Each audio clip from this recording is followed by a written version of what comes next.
kà wá yẹ gẹ́gẹ́ bí ọmọ lọ́dọ̀ bàbá rẹ̀. You are the one that counted us worthy as children before his father. Àpáta ayérayé àtẹríba níwájú yín lórúkọ Jésù Olúwa. Rock of Ages, we bow down before you. In Jesus' name. Ọlọ́run ẹ̀mí mímọ́ ṣì wà níyè lálẹ́. Lord, the Holy Spirit, open our understanding tonight. Kó ọkàn wa jọ. Gather us together. Jẹ́ kí ìwé mímọ́ yé wa. Complete the scriptures. Wàá gba ipò tó ní ọlá jù. The Ní highest orúkọ position, Jésù Lord. Olúwa wa ni mo gbà. In Jesus' let this peace be. What shall be the signs of thy coming and the end of the world? I will Òpin make ayé you níbí understand that. yìí gẹ́gẹ́ bí àwọn Júù tó ń béèrè lọ́wọ́ Jésù Olùgbàlà. The meaning of the end of the world here, according to Ìgbà tí ìṣàkóso àwọn ènìyàn tàbí ìjọba kèfèrí lórí Ísírẹ́lì yóò dópin, tí ìjọba Mèsáyà yóò dé ni wọ́n ń béèrè lọ́wọ́ Jésù Olùgbàlà. the meaning is that they are asking for when Messiah shall come to rule as king, when the dominion of the people will end over the Jews or Israelites. Nǹkan tó kà wọ́n láyà nìyẹn, ìyẹn ládẹ̀ tí ń gbìyànjú àfiwò Jésù wá là kalẹ̀. And Jesus now explained it step by step. A ò tún ní gbàgbé pé And we should not forget that. tẹ́ḿpìlì Jerúsálẹ́mù ni wọ́n ń nàka sí. That they were Ìgbà wo ni pointing. nǹkan wọ̀nyí tó ń sọ nípa tẹ́ḿpìlì yìí yóò ṣẹlẹ̀? They were pointing to the temple in Jerusalem that So gbogbo ẹ̀ what you have said concerning this temple, when will it come to be? When will it be established? gbogbo àlàyé tó wà níbí yìí, All the explanations here. tẹ́ḿpìlì Jerúsálẹ́mù, ìjọba Mèsáyà lórí ilẹ̀ ayé ni gbogbo ìdáhùn tí Jésù ń sọ tó dojúkọ. All the answers, the response of Jesus on this question centered on the temple, Jerusalem, and the rulership of Messiah as king. Thank you very much. Kí Mèsáyà tó gbàjọba ibi tí abẹ́kọ̀ dé. Where we stopped the message or the teaching, Èké wòlíì kan yóò gba ìjọba, ọkùnrin kan yóò wá fúnra ara rẹ̀ tí Ísírẹ́lì yóò tẹ́wọ́ gbà. before Christ will start to rule, there will be a man that will rule, that will that is an antichrist. Jẹ́ kí n pè lórúkọ tí Jésù pè níbi tá à ń kà yìí. Jesus called him Asọ̀nidahoro. the desolator.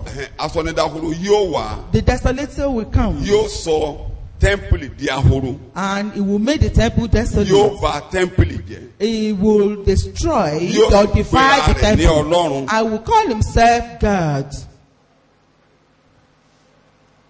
Nínú ìpera rẹ̀ ní Ọlọ́run yẹn And he ni call himself àwọn ọmọ God. Ísírẹ́lì yóò gbógun tí òun náà wá máa gbógun ti Ísírẹ́lì gẹ́gẹ́ bí orílẹ̀-èdè àwọn Júù. And by this lone statement, the Jews will wage war against him and he Wọ́n á will kọ̀ ọ́. retaliate. Ogun tí Júù They máa ṣe will ni pé forsake him or reject him. wọ́n á kọ̀ ọ́, They will reject him. wọ́n á rí bí abọ̀rìṣà. They will see him as an Wọ́n á rí idolater. pé ìwọ tí ń ṣe ènìyàn ń pera rẹ̀ ní Ọlọ́run. They will say that you, that is human, just a mere human being, calling yourself God. Wọ́n á kọ̀ bí wọ́n ṣe kọ̀ Jésù. They will reject him as they rejected Jesus. Bẹ́ẹ̀ tí wọ́n pa Jésù wọn ò lè dá aṣòdì pa.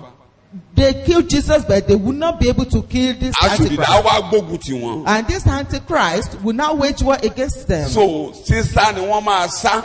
And they will have to run away. They Ọdún will mẹ́ta escape. àbọ̀ ni wàhálà yẹn máa bá wọn. And this trouble will be for 3.5 Wàhálà years. yẹn ni àwọn ọ̀run á wá gbógun ti ìjọba Asọ̀nidahoro yẹn. And it is in this turbulent period that the heavens will not wage war against this Ìyẹn ni desolator. Jésù pè ní inúnibíni tí irú ẹ̀ ò ṣẹlẹ̀ rí yóò ṣẹlẹ̀ And ní this is ayé. what Jesus called the type of tribulation that has never happened in the history. Ìyẹn ni pé àwọn ọ̀run á ti ṣẹ̀bọ ọmọ ènìyàn That nínú ìdájọ́. the heavens will intervene in the case of man in judgment. Ìtìsẹ̀bọ ọmọ ènìyàn láti dá ènìyàn lẹ́jọ́ yẹn ni à ń kà lọ́wọ́lọ́wọ́. It is this intervention by the heavens, the day of vengeance, is what we are reading right Ọjọ́ now. ẹ̀san. The day of vengeance.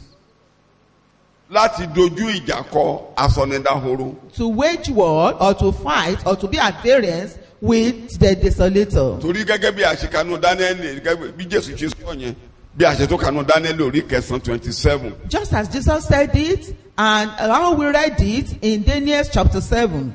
Òpin orí 9:27. Chapter 9 verse 27. Òpin máa dé bá ìjọba asọnidahoro. An end will come to the rulership or dominion of the desolator. A ó ṣẹ́ láìsí ọwọ́. Without or destroy without end. So nítorí náà àwọn wàhálà tí ó máa bá ìjọba yẹn àti ilẹ̀ ayé àtàwọn ènìyàn tó tẹ̀lé ìjọba yẹn òun là ń kà síwájú. Ogun látọ̀run wá máa bá ayé. A great war from ilé ayé aṣòro gbé fún ẹnikẹ́ni tó bá tẹ̀tẹ̀ àwọn tó bá wà láyé nígbà for people to live. For those that will be in the world at that time. Ẹ má gbàgbé. Don't forget. Júù àtàwọn Ísírẹ́lì là ń bá sọ̀rọ̀. We're talking about the Jews and the Israelites. Gbogbo nǹkan wọ̀nyí ti wà nù sọtẹ́lẹ̀ àwọn wòlíì. All these things had been written in the prophecy of the Jésù prophets. Wá túmọ̀ rẹ̀. So Jesus now gave the meaning. Kí ló kan ìjọ? What is the major concern of the church? Ìjọ ò sí nínú ìsọtẹ́lẹ̀ inú níbí nìyí. The church is not part of the prophecy of this tribulation. Kò sí nǹkan tó kan ìjọ pẹ̀lú tẹ́ḿpìlì Jerusalem. Nothing concerns the church about the temple in Kò sí Jerusalem. nǹkan tó kan ìjọ pẹ̀lú asọnidahoro. Nothing concerns the church about the desolator. Torí ètò Ọlọ́run fún ìjọ ṣe la lọ ìjọ sí àárín ètò. Because the plan of God for the church is that the church is grafted into the plan. Ṣe la lọ wá sínú ètò. We are grafted into the plan. A lọ àwọn akẹ̀ǹfèrè sínú ètò. We Gentiles are grafted. We are grafted into the plan. Ọlọ́run fi àyè sílẹ̀ fún àwọn orílẹ̀-èdè gbogbo àgbáyé kan gba Jésù gbọ́.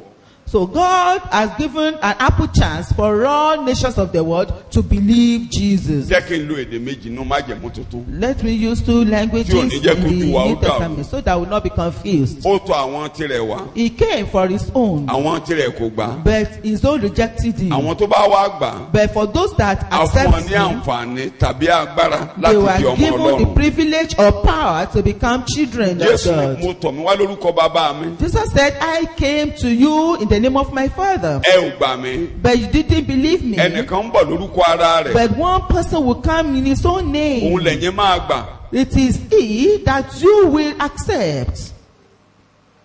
A ti gbé ń kalẹ̀ gẹ́gẹ́ bí ìmọ́lẹ̀ fáwọn kèfèrí. He has been set up as light for the Gentiles. Finally, ó wá ní, a ó tẹ Jerusalem mọ́lẹ̀.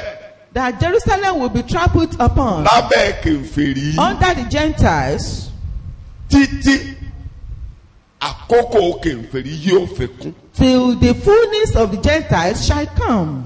A ó tẹ̀ wọ́n mọ́lẹ̀. They shall be trampled upon. The Israelites will not be able to raise their heads. Àwa fún kèfèrí láyè láti gbórí sókè kan gba Jésù. While the Gentiles will be given an ample chance to progress and sọtẹ́lẹ̀ Bíbélì lọ títí ṣùgbọ́n ìyẹn ti clear wípé. But this has clear. Láti ìgbà tí Jésù olùgbàlà tí a tẹ pa tó ti gbẹ́bọ lọ sórí ìtẹ́. Since the time Jesus was killed and he took the sacrifice to the altar. 70 ọdún lẹ́yìn ìgbà tí Jésù ti kọjá lọ. 400 years. 70 years. 70 years that Jesus had gone. Ẹ̀yìn ìgbà yẹn ni àwó odi Jerusalem ti àwó tẹ́ḿpìlì. That was the time that Jerusalem was destroyed. Ìsọtẹ́lẹ̀ yẹn ṣẹ. This prophecy came into establishment. It was fulfilled. It was scattered sí gbogbo àgbáyé. To the entire world. Jerusalem di ìtẹ̀mọ́lẹ̀. Jerusalem became trampled. Ó dẹ̀ ti wà ní ìtẹ̀mọ́lẹ̀. And it is still in that position. A gbé ẹsẹ̀ kúrò lórí ẹ̀ ní a ò tí ì gbẹ́sẹ̀ kúrò tán. Not that.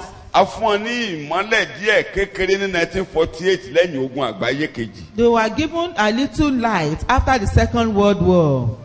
Wọ́n celebrate 75 years tí wọ́n pa àwọn Júù nípakúpa ní Germany. They were massacred. Àgbáyé kejì lánàá. yesterday, so they celebrated it. Holocaust tí wọ́n fi pa àwọn Júù nípakúpa tí wọ́n fi tó lead sí Second World War. Ogun Second World War yẹn. The Second World War. Orí Israeli ni wọ́n jà lé lórí. They fought on Israel. Ogun Second World War yẹn. This war, the Second World War. Ogun Second World War parí. What ended it? Atomic bomb tí wọ́n jù. The atomic bomb. Torí Israeli ń ga ní gbogbo tí wọ́n bá dé láyé. Because the Israelites, they were promoted wherever they are in the world. They excel. Thank you very much. They excel wherever they are in the world. Ọlọ́run ti sọ fún Abraham pé orí náà máa jẹ́. God had already told Abraham that they will Bí a ṣe excel. tún wọn They káyé will become orí heirs ni wherever wọ́n they jẹ́ ní are. gbogbo bí So wọ́n wà. wherever they are scattered to, they will excel. Bẹ́ẹ̀ ni wọ́n jẹ́ orí yẹn ní Hitler gbógun tì wọ́n pé àwọn èèyàn yìí tán ń borí wa ní gbogbo ọ̀nà yìí. That's why Hitler Well, wage war ẹ bá lọ against ka them, ìtàn that yẹn. these people are overcoming us every time. They excel. Fíìmù náà ló bẹ̀rẹ̀ sí fi hàn àwọn èèyàn. They started showing films Wọ́n to kọ́ them, wọn and tún bá pé èèyàn pípa. he was teaching them, he taught them how to kill, to murder Bẹ́ẹ̀ ni people. wọ́n bẹ̀rẹ̀ sí pa gbogbo Júù tó wà ní And they àgbáyé. started murdering the Jews. Ogun yẹn ṣáà le kankan. The war was terrible, was tough. Ṣùgbọ́n àwọn Allied forces tó ń gbógun ti Germany àti àwọn tó kó But the lẹ́yìn Allied nígbà forces waging war against Germany, gbogbo àwọn jọjọ tó ń jọjọ ń jagun yẹn. those Àwọn Allied that were forces. waging the war, Ọmọ kan wá with ṣe bọ́ǹbù her. kan atomic bomb kan. A child made an atomic Ó bomb, dẹ̀ request pé wọ́n á ju bọ́ǹbù yìí. and he determined to Pé kí náà máa use fún it. wọn ní kí ló fẹ́ gbà That lọ́wọ́. what will he be given? And they asked him Ó lóun what he nídìí owó òun wanted. nídìí adé. He said he didn't want Ó ní money tí or ogun ìbá any. ó ní tó ogun ìbá ti parí. But immediately the war Ó ní ended, kán pàṣẹ pé kí Ísírẹ́lì kó padà sílẹ̀ wọn. that they should make a Kán káàfù ilẹ̀ wọn fún wọn nílẹ̀ proclamation ìjọba that the wọn. Israelites should go back to their land. Nígbà tó ju bọ́ǹbù yẹn, Then when he threw the bomb, ibi tí bọ́ǹbù yẹn ti balẹ̀, where it landed, àwọn èèyàn ṣubú sílẹ̀ báyìí. people fell. Bọ́ǹbù yẹn ò They fọ́ fell wọn ká down. yẹlẹyẹlẹ o. Not that it scattered their Wọ́n ti bodies. fa omi ara àti ẹ̀jẹ̀ àti But gbogbo tó wà nù ara. all- Wọ́n ṣubú sílẹ̀. Tẹ́ bá níbẹ̀ báyìí, tẹ́ bá fẹ́ gbógun. Make them human Àwọn beings. èèyàn yẹn á ṣe They had á already- dàbí gàárì. So they will Kí ni mo just pè? be like a sawdust. Tẹ́ ẹ̀ báyìí fọwọ́ kàn wọ́n, wọ́n á dúró Once lẹ̀. you haven't Bẹ̀tẹ̀ bá touched ti níbẹ̀, them, tẹ́ bá they ti will ní be kẹ́gbẹ́ báyìí. like human Gbogbo ẹ̀ á beings. ṣe yọ bí gàárì. Nígbà tí bọ́ǹbù yẹn ti balẹ̀, Immediately the bomb landed. ogun àgbáyé parí. Lẹ́yìn The ogun àgbáyé ni àwọn World Allied War nations ended. together with Britain. After that, the land of Israel was carved out, where they are till today. So, àkókò kèfèrí ń lọ. So the period Torí Israẹli of ti rí àyè nínú ayé. Gentiles, the fact that the Israelites are now excelling, they now Ìpàdé ń lọ have a lọ́wọ́ bí mo ṣe ń chance. bá yín sọ̀rọ̀ yìí ní US ní lórí peace plan tó gbé kalẹ̀. Ohun tó dẹ̀ wà nù peace plan Trump's yẹn ni pé government. bí Israẹli ṣe máa ní gbogbo And ilẹ̀ it's West Bank bó ṣe máa On bọ́ sọ́wọ́ how wọn. they will, the land Òun ò ní of the ètò West Bank will be méjì pé restored kí máa bá to wọn the pẹ́lẹ̀. Israelites. Kò ní ètò ilẹ̀ He pípẹ́ has bí Israẹli ṣe máa plan nílẹ̀ to ló wà divide lọ́wọ́ the Trump. land. But Ó gbé- how the land will be restored, Bàtà máa di alẹ́ báyìí. to Israelites is Aago what méjìlá Trump's aago hand. méjìlá ọ̀sán tiwọn By ló máa 12 ṣèpàdé yẹn pẹ̀lú noon, then Benjamin Netanyahu. then he will Ó hold dẹ̀ the invite meeting opponent with yẹ. the man Pé mentioned. kí wọ́n wo plan tó ń gbé kalẹ̀. Then he will show Plan yẹn ti wà láyà rẹ̀ them látọdún mẹ́ta ó dé. his plan. Wọ́n ẹ̀ṣẹ̀ The fẹ́ gbé plan has kalẹ̀. been in his mind Tó years bá back, ti gbé kalẹ̀ and wọ́n he máa will ṣe now set election it. bẹ́ẹ̀ láìpẹ́. So Election will still be kí ni mo done mú jáde there. ni pé What I'm bringing out is Israẹli ti ráàyè nínú ìlú wọn. the Israelites and they now have a place. Eléyìí tó kàn wá ni mo ṣe ń ṣàlàyé kí n tó máa I'm only bẹ́ẹ̀ kọ́. explaining so that we know the one, the exact one that concerns us. Àkókò kèfèrí ó ń kún lọ. The Kí ló wà period lọ́kàn or time Ọlọ́run of the fún Gentiles gbogbo is àgbáyé? becoming Ẹ̀yin full. olùkà What is the Bíbélì mind gbogbo of ló mọ̀. God? Ìgbàlà. Kí ni mo pè Is é? salvation. Kí ni mo pè é? Salvation. Ìtọrọ tó tọrọ lọ́wọ́ Ọlọ́run lórí ìtẹ́ nìyẹn. Ó dẹ̀ ní kí gbogbo Is àgbáyé what kán bá lè rí Acts, ìgbàlà. so Ẹ that jẹ́ the ká tẹ entire world Ísírẹ́lì will mọ́lẹ̀. receive salvation. Kí a lè mú wọn jowú. Israelites Rome be orí trampled kẹsàn-án so orí that kẹwàá. they will make them jealous. Oníkọ̀ọ̀kànlá nìyẹn. Ká lè mú wọn That is jowú. Romans 11.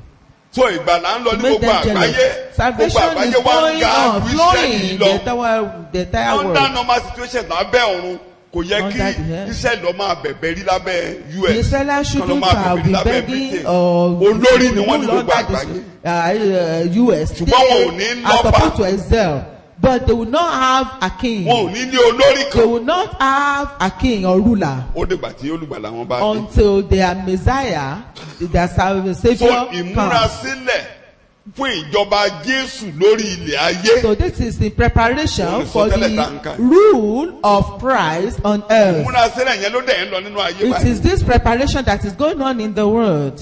Kí Jésù tó wá ṣèjọba lórí ilẹ̀ ayé. Before Jesus comes to rule, Jésù ò ní dá ìjọba ṣe. Jesus will not rule alone, all alone. Ìjọ tó fi ẹ̀jẹ̀ rẹ̀ rà.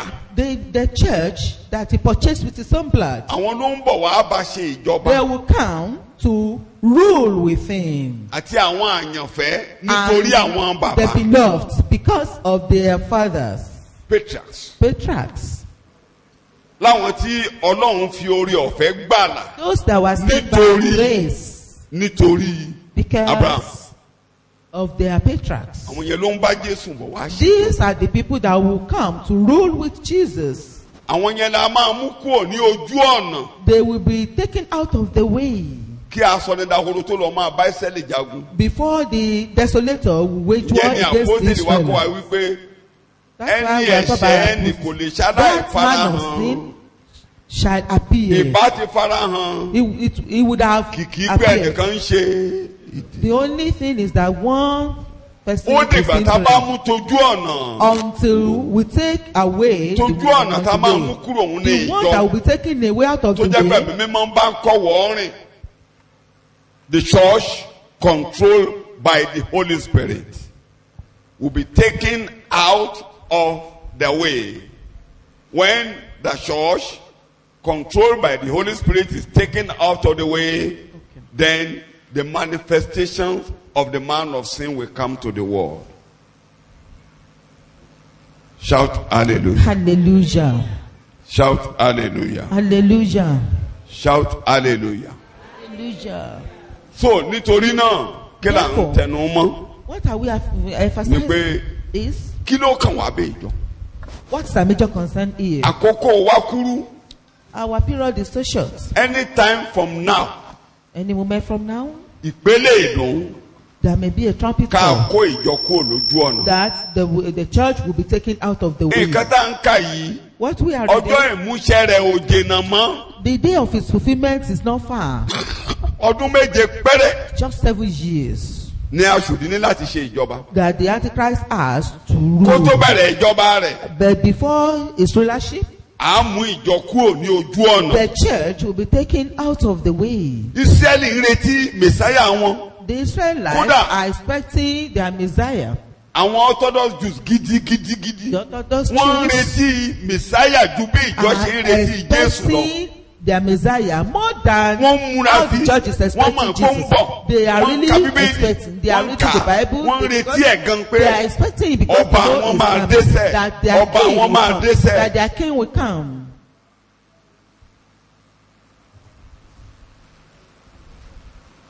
Ọlọ́run náà wá ń ru àwọn political leaders wọn sókè. And God is using the political leaders Tí wọ́n ní àròlé that they ilé should be yá, preparing to ilé go tó back lọ, home. That ilé tó lọ. enough is enough. They should go back home. Ìmísí yẹn wà ní gbogbo This àgbáyé báyìí. inspiration is in the Ó ti entire pẹ́ world. Ísírẹ́lì ń The padà lọ lé. land that the Israelites Ibi tá are máa dé now sí. going home. Àwọn tó wà lórí ìjọba Those in wọ́n ń kọ́lé, the government, they build wọ́n ń houses. gbalẹ̀, ilẹ̀ gbogbo tí wọ́n ti fún Abraham yẹn wọ́n ń gbà á lọ. So they are Gbogbo ẹ̀ lẹ́ ń gbọ́ nù ìwé ìròyìn, restoring the gbogbo ayé ṣe ń land gbógun for tì the wọ́n. Israelites. Ẹnu ọjọ́ mẹ́ta yìí ni President Trump Sometimes declare ago, pé President Trump, Golan Heights eléyìí tán ló wà lọ́wọ́ Syria. Ó ní the kò ní land ìdí kan máa rojọ́ káàkiri Syria's àgbáyé. hands, Ó ní kì í ṣe Syria lónìí. that Syria is not Onísírẹ́lì the ló ní owner. It is the Onísírẹ́lì ló ní Israel. It is the Israelites. Àwọn kékèké ariwo They ti dákẹ́ shouted, báyìí. they cried. they've now kept gbogbo quiet. wọn náà pé Ísírẹ́lì ló nílẹ̀ oníṣẹ́lì ló nílẹ̀. That Israelites Ísírẹ́lì dẹ̀ ti gba are bẹ̀ the yẹn owners of the land, and the nígbà Israelites 6 day have war taken over the 7 land. 6 day war wọ́n ti gbà. So The day wọ́n ti gba mentioned. ọ̀pọ̀lọpọ̀ ilẹ̀ wọn ò tí ì gbà tán. Gbogbo They ilé were ìtàn gbà yẹn ni wọ́n ń taking kọ́ much létí. of the land, but they Ilé are ìtàn yet gbà to nígbà yẹn ni wọ́n ń capture dá it. padà tí gbogbo àgbáyé ń pè ní ilẹ̀ tó lẹ́jọ́ nínú. Tani wọ́n ní Palestine ló nílẹ̀ ilẹ̀ tó That lẹ́jọ́ the nínú. one they were talking about, Jerusalem pín sí méjì. Jerusalem are divided into two. So wọ́n ní kódà wọ́n ní àwọn Palestine lónìkan kìnìkan lónìkan. Palestine Gbogbo ìyẹn has one portion, ọkùnrin tó máa bá wọn yanjú but the ẹ̀ man that will òun settle ló the máa matter òun ni à ń pè ní àsọnídàkúrò. is this desolator. Nǹkan ń lọ báyìí lẹ́sẹ̀lẹ́sẹ̀. Something So things bí a bá are ṣe going ń wúlò now àwa tún gradually, ẹ̀mí mọ́ tún gbé síwájú wa ká tún and máa the Holy túkà Spirit also told pé us ọjọ́ ìràpadà wa that the ọjọ́ day of our ìdáǹdè wa ń redemption, súnmọ́ tòsí. the day of our redemption Bẹ́ẹ̀ jẹ́ abú is sáyọ̀. drawing near. Ọjọ́ that we should ìṣelógo wa rejoice. kí ni mo ló ṣe ẹ̀yàn The ọmọ ọlọ́run. our glorious day is Ọjọ́ tí a drawing bọ̀ near, when we lọ́wọ́ shall ìyà be àkókò free yìí. from the present tribulation. Torí ìyà àkókò yìí. Because of Kò ṣeé the present fi suffering àkàwé ògo tí yá can't fi be hàn ní. compared to the glory. Torí àárà wa padà kó Because bẹ́ẹ̀ we rú will be ìdìbàjẹ́ redeemed from sí òmìnira ògo àwọn ọmọ. this state of corruption. Ọba kì í ṣe ìjọ lọ́lọ́run máa gbógun tì. So God will not wage war against the church. Àwọn Kìrìsìtẹ́nì tàbí àwọn ajẹ́rìíkú Jésù tí a tẹ pa The witnesses that be killed ní abẹ́ ìdìdí kẹfà under the sixth seal nínú ìwé ìfihàn orí in the book of Revelation, orí kẹfà abẹ́ ìdìdí karùn-ún I'm sorry lórí ìwé under the ìfihàn fifth seal orí in Revelation kẹfà. chapter 6, tí wọ́n ń bẹ̀bẹ̀ pé ìgbà wo ni. that were begging, imploring that when will it come to Mo be? ti ń sọ láti jẹ́jọ́ pé I've been Ọlọ́run máa saying gbọ́ it, àdúrà wọn. that God will hearken or A hear wá their prayer, kọlu ìjọba ayé. and He will fight or wage war against the rulership of the world. Jòhánù tí a fi ràn yín hàn. John that was shown this vision, Ṣé ni Ọlọ́run lọ tù lára ní erékùṣù God Pátímù went to comfort him in láti the sọ fún island pé of ní Patmos, sùúrù to tell him that just be àwọn patient, ọ̀run á gbẹ̀san. that the heavens will Àwọn take ọ̀run á bá vengeance, ìjọba ayé jà. that the Wọ́n wá heavens lọ will ń tún fight fún lẹ́sẹ̀lẹ́sẹ̀. the kingdom of the world. So olórí ìjọba ayé tẹ́lẹ̀ máa gbógun ti ọ̀hún. Tí èṣúró ní agbára ni ẹni tí That Bíbélì man pè ní that aṣòdì sí Kristi. the devil empowered is Ṣùgbọ́n kẹ́ni kan ló máa wà lọ́kàn yín but kí n tó máa ṣe something kọ́ should be alẹ́ in your lọ. mind before we Nínú go gbogbo on. ètò tọ́lọ́run ń ṣe In all pátápátá the plans that God has done lẹ́yìn ikú Jésù olùgbàlà. after the death of Jesus, that's it. Ìgbàlà nìkan ló wà lọ́kàn Ọlọ́run. The only thing in the mind of God is salvation. Bí èèyàn ṣe máa gbọ́ tá a yí padà. How people will listen to it and change. Ṣùgbọ́n ẹ má gbàgbé But don't forget, Tẹsalóníkà kejì. 2 Thessalonians Ẹ jẹ́ ká gbé láti ẹsẹ̀ ìkẹwàá Let's take it ìkọkànlá from- ìkejìlá. Tẹsalóníkà kejì orí ìkejì. chapter 2. Tẹsalóníkà kejì orí ìkejì ẹsẹ̀ ìkẹwàá. àti pẹ̀lú ìtànjẹ ìṣòdodo gbogbo fún Yes. àwọn tí ń ṣègbé. Ṣé ẹ rí àwọn tó máa parun? Those that will go to perdition, Wọ́n máa fẹ́ràn ẹ̀tàn. they will like deceit or deception. Yorùbá ní ajá tó bá fẹ́ sọnù. Any dog that is to be lost Wọ́n ní kì í gbọ́ kínní. will never listen to the whistling of the Kí bí hunter. ilé ìyé wa. So that we understand this area. Ìgbà tí ọba Áhábù fẹ́ sọnù When King Ahab was about to be lost, nínú ogun Ramoth Gilead nínú in èkíní the àwọn war ọba orí of Ramoth kejìlélógún. Gilead in 2 Kings, First King. First Kings, Chapter 22. Wòlíì èké ló kójọ. he gathered fake prophets Ó fẹ́ràn irọ́. because he likes deception. Likes Ọlọ́run deceit. dẹ̀ rí pé ó fẹ́ràn irọ́. And God knew that he loved Ọlọ́run deception. wá rán ẹ̀mí ìṣìnà sí. And God sent him the spirit of error. Lórúkọ Jésù ẹ̀yin ò ní ṣìnà o. May you not go So into ibi error tá in ń kà Jesus' yìí, name. Where we are reading, gbogbo àwọn tó fẹ́ràn irọ́ all those that ẹ máa kà á ẹsẹ̀ lies kẹwàá and deceit, ìkọkànlá ìkejìlá. àti pẹ̀lú ìtànjẹ àìṣòdodo gbogbo. Ìtànjẹ. and by Yes. unlimited seduction to evil and ẹ máa without gbé wicked de yẹn deception. unlimited tí o kò sí tó máa dáhùn dúró. Unlimited. Nothing will stand. Excessive deceit. Excessive deceit. Unlimited deceit. fún àwọn tí ń ṣègbé Yes. For those who are perishing, Yes. going to perdition. nítorí tí wọn kò gba ìfẹ́ òtítọ́ tí a bá fi gbà wọ́n là. Because they did not welcome the truth, but refused to love it, that they might be saved. Ibi tí ẹ̀kọ́ yìí ti ṣe pàtàkì sí wa kí a má Where bàa bọ́ sínú this teaching ìparun. is the person that will not go into destruction or perdition. Torí Ọlọ́run ò yàn wá sí ìparun. Because God has not appointed or chosen us into Ṣùgbọ́n ẹni tí destruction. ò bá ti gba ìfẹ́ òtítọ́ tá a But fi gbà anyone that nílà. does not accept the true love with which Torí we are ìrere saved, orí ọ̀fẹ́ rèé. because this is Ìgbàlà. the gospel Ẹ máa bọ̀. of grace, Ká tó ayé yín. salvation, Ẹ máa come so bọ̀. that your Ká gbà life yín will là. be formed, Ẹ máa so that bọ̀. will be Kẹ́niyì. saved. Come Ẹ máa and you bọ̀. will receive life. Ẹni bá wá kọ̀ torí Anyone ẹ̀kọ́ who rẹ̀ yìí o. refuses it Tí ò gba nǹkan tó rọrùn and yìí. does not believe it or Bíbélì receive sọ̀rọ̀. it, Yes. àti nítorí èyí Yes. ọlọ́run rán ohun tí ń ṣiṣẹ́ ìsìnà sí wọn Ẹ máa kà. therefore God sends upon them a misleading influence. Ẹ máa gbọ́ bẹ́ẹ̀ kí yẹn. wọn kí ó lè Ẹ gba máa gbọ́ èké bẹ́ẹ̀ yẹn. gbọ́. Not Ẹ̀mí enter. yẹn ara bàbá báyìí. That spirit Láti máa mú will wọn ṣèṣekúṣe mislead láti máa bọ̀. them Ẹ̀mí yẹn dẹ̀ ti into dénú ayé. error. Ó ti dénú ayé. It is already in the world. Ìyẹn ni gbogbo wa fi gbọ́dọ̀ kíyèsí That's abáyé. why we need to Gẹ́gẹ́ bí be Kìrìsìtẹ́nì aware. oníhìnrere. As Christians, the Tí a gospel gbọ́dọ̀ múra ká gbàdúrà fúnra so wa. that we need to prepare and pray Ká for ṣí ọkọ̀ wa ourselves. pé ẹ̀mí We are ìṣìnà open ti our dénú mind ayé. that the spirit of error has entered into the world. Ó ti dénú ayé. It is in the world. Lórúkọ Jésù ẹ̀ ní ṣìnà. May you not go into error A in máa Jesus' name. nira fún èèyàn láti gba ètò ìgbàlà yìí It will be lọ́wọ́lọ́wọ́. difficult for people to accept this kind Tán of bá dẹ̀ ti salvation. ń kọ́. And once they are rejecting it, Ọkàn wọn á máa le, wọn á máa ṣìnà torí ẹ̀mí mind ìṣìnà will ti dénú become, ayé. Bíbélì rẹ̀ ń kà. become stoning, and they will be going into Ẹ máa error. kà. kí a lè ṣe ìdájọ́ gbogbo àwọn tí kò gba òtítọ́ gbọ́. In order that all may be judged and condemned who did not believe, who refused to adhere to and rely on the truth.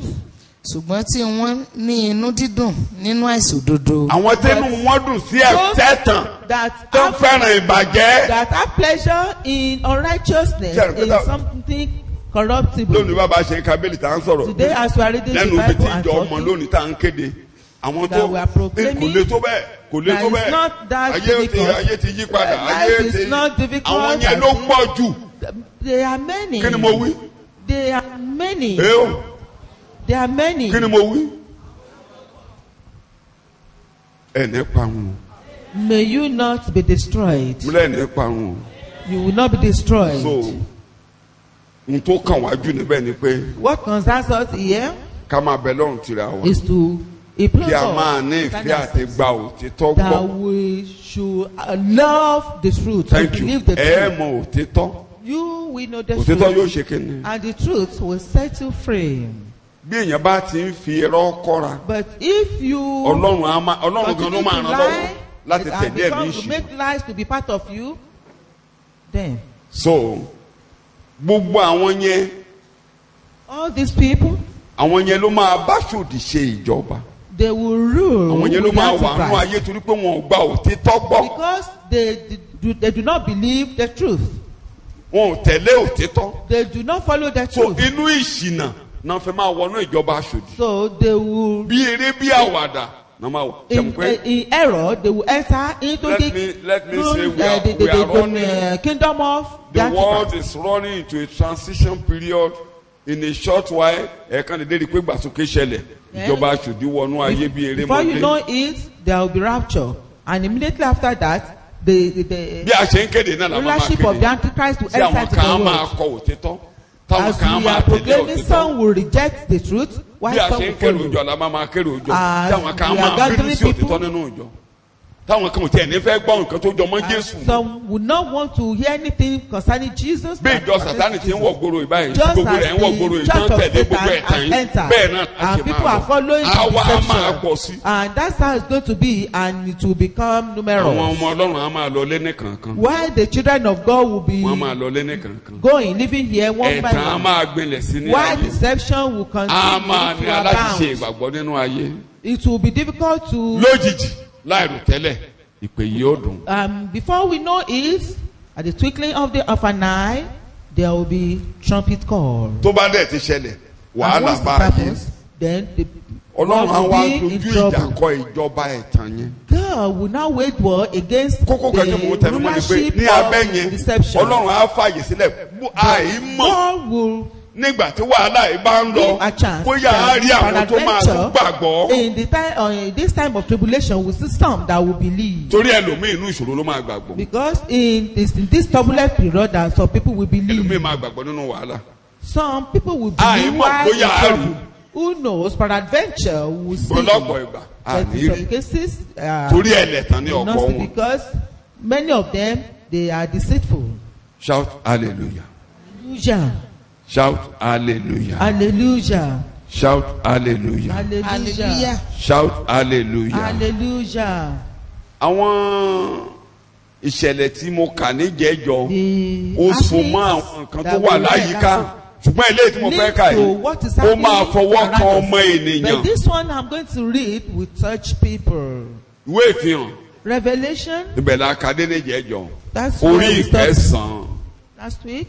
ẹsẹ̀ ìkẹta ẹ rántí pé ibi tá a kà dé ni pé a ṣí ọ̀gbun àìnísàlẹ̀ sílẹ̀ níbi tí àwọn That the bottomless pit was opened. ẹsẹ̀ ìka lẹ́sẹ̀ kìíní. Let's start from verse 1. torí ẹsẹ̀ kẹta. áńgẹ́lì karùn-ún sì fún un. yes And the fifth angel sounded, mo sì rí ìràwọ̀ kan bọ́ sílẹ̀ láti ọ̀run wá. and I saw a star fall from heaven, a sì fi ìsíkà ihò ọ̀gbun fún un.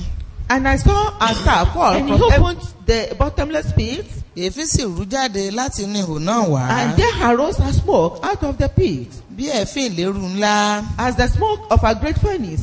oòrùn àti ojú sánmọ̀ sì ṣókùn nítorí èéfín ihò náà. And the sun and the hill were darkened by reason of the ẹsẹ̀ smoke kẹta là of ń the lọ báyìí pit. lónìí a ti ṣàlàyé ẹsẹ̀ kìíní sí We've kejì already yes ẹ máa kà explained báyìí. verses 1 and 2. èésù sì jáde ti inú èéfín náà wá sórí ilẹ̀.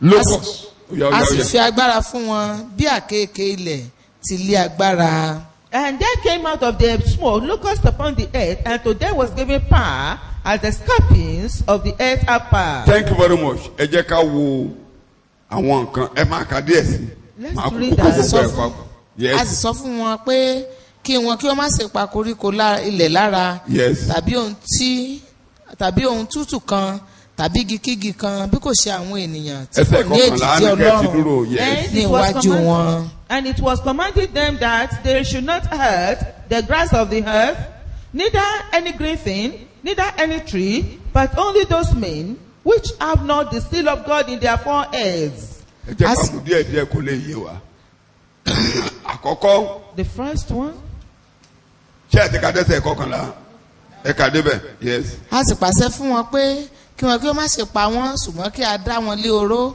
lé oṣù 5 oró wọn sì dàbí oró àkéekèé nígbà tí ó bá ta ènìyàn. and to them it was given that they should not kill them, but that they should be tormented 5 months. And their torment was as the torment of the scorpion when it strikes a man. thank you very much lé ọjọ́ náà ni àwọn ènìyàn yóò sì máa wá ikú wọn kì yóò sì rí i wọn sì fẹ́ láti kú ikú yóò sì sá kúrò lọ́dọ̀ wọn. And in those days men seek death, and shall not find it, and shall desire to die, and death shall flee from them. Iré àwọn eṣú náà sì dàbí àwọn ẹṣin tí a múra sílẹ̀ fún ogun àti ilé orí wọn níbi ẹni pé àwọn adé tí ó dàbí wúrà wà ojú wọn sì dàbí ojú ènìyàn. And the shapes of the locusts were like unto horses prepared unto battle, and on their heads were as it were crowns like gold, and their faces were as the faces of men. Wọ́n sì ní irun bí irun obìnrin eyín wọn sì dàbí ti kìnìún. And they had hair as the hair of women, and their teeth were as the teeth of lions. wọ́n sì ní àwo gbáàyà bí àwo gbáàyà irin, ìró ìyẹ́ wọn sì dàbí ìró kẹ̀kẹ́ ẹṣin púpọ̀ tí ń sáré lọ sí ogun. And they had breastplates, as it were breastplates of iron, and the sound of their wings was as the sound of chariots of many horses running to battle. Wọ́n sì ní ìrù àti oró bíi ti àkéèké, àti ní ìrù wọn ní agbára kan wà láti pa ènìyàn lára fún oṣù 5. And they had tails like unto scorpions, and there were stings in their tails, and their power was to hurt men 5 months.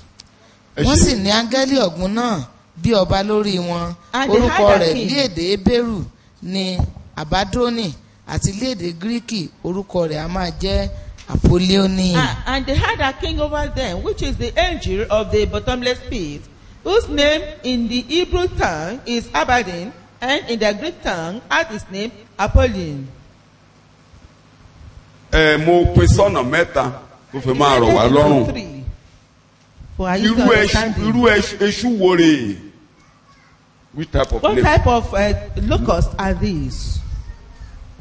Ìkíní a rí pé The first one. kì í ṣe èṣù lásán.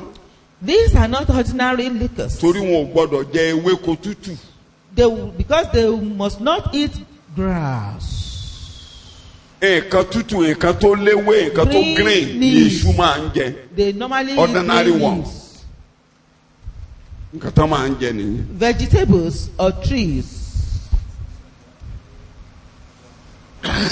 Ṣùgbọ́n èṣù eléyìí But these locusts kì í jẹ ewé, kì í jẹun. not eat grass, vegetables, Gẹ́gẹ́ bí àṣekà lẹ́sẹ̀ kẹrin níbẹ̀. as we read it in verse 4. Èkejì, The second one. àwọn èṣù eléyìí wọ́n ní olórí. These locusts, they have a leader. Inú ìwé ìwé orí ọgbọ̀n ṣe 23. In Proverbs Èṣù chapter èyí ló lórí. 27, locusts don't have leader. Òwe ọgbọ̀n 27. Èṣù èyí ló lórí. Locusts don't have leader. Àwọn èṣù kò lé ọba. Tí ẹ ti gbọ́, kí náà ní kò ṣe? Síbẹ̀ Ṣùgbọ́n èṣù eléyìí kí náà ní wọ́n ṣe? Wọ́n ní ọba o. Orúkọ ọba wọn wọ́n dárúkọ ẹ̀ ń bẹ̀ yẹn Apollonion àbí bẹ́ẹ̀ kọ́. Yes, Apollyon or Wọ́n lọ́ba o. Abaddon. Ẹ má tó gbàgbé inú èéfín nínú ọ̀gbun ẹ̀ nísàlẹ̀ ni wọ́n ti jáde. That they came from the smoke of the bottomless pit. Shout hallelujah. Hallelujah. Shout hallelujah. Hallelujah. Wọ́n tún ní àwòmọ́ni ńlá kan. There's another Kò feature. sẹ́ni wọn ò of ṣe é pa. characteristics. They cannot be killed. Èṣù ṣe é pa. You can easily kill locusts. Àwọn ibìkan báyìí tẹ́ṣù ti jáde ní Nàìjíríà báyìí. There are some areas where locusts came out. Oh, Wọ́n á they pa were wọ́n. destroyed. Ṣùgbọ́n They will eléyìí be killed. But ṣe é this pa. one, they are bẹ́ẹ̀ gbé bọ́ǹbù indestructible. tí wọ́n kò ràn wọ́n. Even if you Bẹ́ẹ̀ gbé use dikọ́pà tí wọ́n bomb kò or ràn wọ́n. anything, Bẹ́ẹ̀ fílìtì wọn even kò if ràn you wọ́n. use fleet, Wọn ò ṣe é pa. they are indestructible. Shout hallelujah. Hallelujah. Shout èṣù tó dá yàtọ̀ nìyẹn. They are extraordinary. Torí àkókò mi nbà ní ká lọ sínú ẹ́sọ́dù níbi I would tí have told us èṣù to ti go bà to- nǹkan jẹ́ nílẹ̀ Egypt. A rí pé àwọn èṣù lásán nìyẹn. Ṣùgbọ́n Exodus. eléyìí kì í ṣe irú Where èṣù they ìyẹn. destroy things in Egypt. Èṣù tí ò ṣe é They are pa. criminal. But this type of locusts, Ẹranko locusts tí ò can't ṣe é be pa. killed. They can't be killed. Bẹ́ẹ̀ They ta ní are mọ̀ kò beasts that rán. cannot be Bẹ́ẹ̀ ló killed. machine gun kò rán. No matter the weapon kò sóògùn you tẹ́ use, ẹ̀dà tí wọ́n tó ràn no wọ́n. matter the insecticide you use, they cannot be killed. Ẹ They jẹ́ are ká tó wo àwọn indestructible. apá kejì. The second part, Wọ́n ní ẹsẹ̀ ìkeje, ẹ jẹ́ ká sáré wo ẹsẹ̀ ìkeje àti ẹsẹ̀ ìkẹjọ. Ẹsẹ̀ ìkeje, ẹsẹ̀ ìkẹjọ, ẹsẹ̀ ìkẹsàn-án.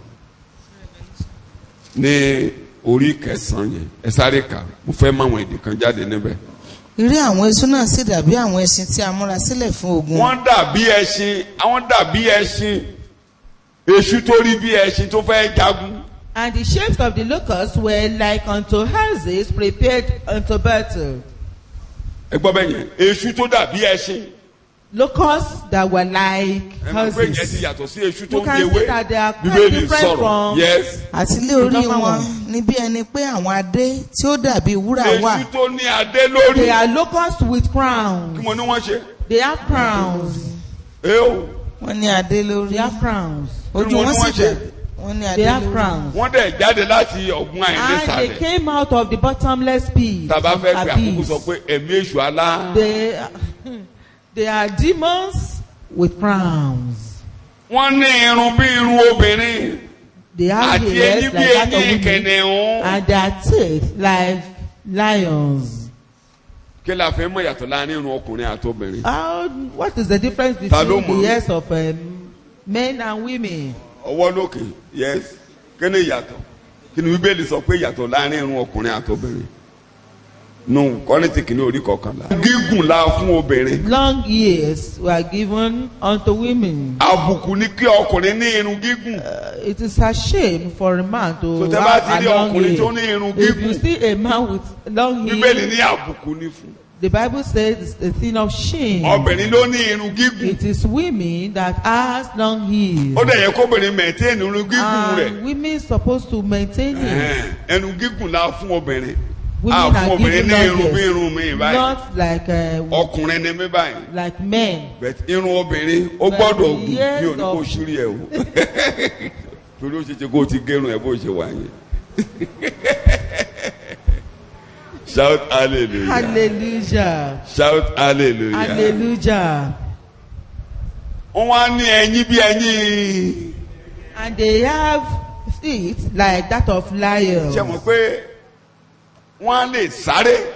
So that they'll be able to wọ́n á dẹ̀ lè run. jẹ tó bá jẹ́ pé wọ́n fẹ́ jẹ ni wọ́n á jẹran Whenever they wọ́n á want to jẹran eat flesh, lórí ẹyin it will be- kìnìún because they ìtumọ̀ were ẹyin given kìnìún teeth of lions. níbí The meaning, tí a bá fẹ́ yeah, gbé lọ sí elementary if biology we take it to the carnivorous elementary biology, teeth yes, it's a carnivorous teeth. eyín tó ṣe é jẹran The teeth that is able to tó bá ti chew mú ẹran báyìí flesh. àfàyà Once it within takes some minutes ó parí ẹ̀ our flesh, we finish it. ẹyin yín báyìí kò ṣe é jẹran But your own teeth is Ṣé ẹ rí not ajá? carnivorous. gbogbo àwọn But ẹran tó máa ń jẹ dogs ẹ̀yẹ̀ yẹn tẹ́ bá ti and rí those ẹyin wọn beasts, canines tí wọ́n ní the ó canines they bend have ó sharp á gé ẹran bẹ́ẹ̀ bent sọ́dà and sọ́dà ní very ìṣẹ́jú mélòó kan. sharp. Before you know it, they would have ẹ̀rí wọ́n ṣe devoured finish ẹ̀rí bí flesh. àwọn ajá yẹn ṣe finish jésè bẹ́ẹ̀ ni. Can't you see how those dogs finished Jezebel Ah, in the Bible? ẹ ní jẹ oúnjẹ fájà o May you not become ẹ ní jẹ oúnjẹ kìnìún a o. food for dogs and lions. wọ́n á tún wá rún wọn ní agbára ẹsẹ̀ They kẹjọ were empowered. ẹsẹ̀ kẹjọ. Verse 8. Wọ́n sì ní irun bí irun obìnrin. And Yes. they had hair as the hair of women. Eyín wọn sì dàbí ti kìnìún. Ẹsẹ̀ And their teeth kẹsàn-án. were as the teeth of lions. Wọ́n sì ní àwo igbáàyà bí àwo igbáàyà erin. Ẹ rí And they bẹ́ẹ̀ had yẹn. breastplates. Wọ́n as ìdí the táwọn fi ṣe é pa ni breastplate pé because they wọ́n were indestructible wọ́n because jẹ́ kí n sọ pé wọ́n ní ayẹta they have breastplates. kí ni mo pè é o Breastplates of iron. ẹ tà wọ́n níbọn kò wọlé ẹ fún wọn lọ́fà gbogbo machine gun tí gbogbo ayé ní pátápátá àti against them would tí ìjọba never ṣèbí máa ní penetrate. láti fi bá wọn jà wọn ò lè ṣe pa. They try to destroy them, but it won't be possible. wọ́n ní ayẹta They have breastplates. kódà kò sọ́fà kan tó lè bá wọn. No arrow can penetrate. ẹ máa kà kò tí ì tán. ẹsẹ̀ Yes. kẹsì yes Wọ́n sì ní àwo igbáàyà bí àwo igbáàyà erin. And they have breastplates as it were breastplates of iron. kò tí ì tán. Ìró ìyẹ́ wọn sì dàbí ìró kẹ̀kẹ́ ẹṣin púpọ̀ tí ń sáré lọ sí And the ogun. stand of Wọ́n ní the ìyẹn wheels tó was tún as the fò. stand of chariots of many horses running to battle. bẹ́ẹ̀ni sọ̀rọ̀ kò tí ì tán.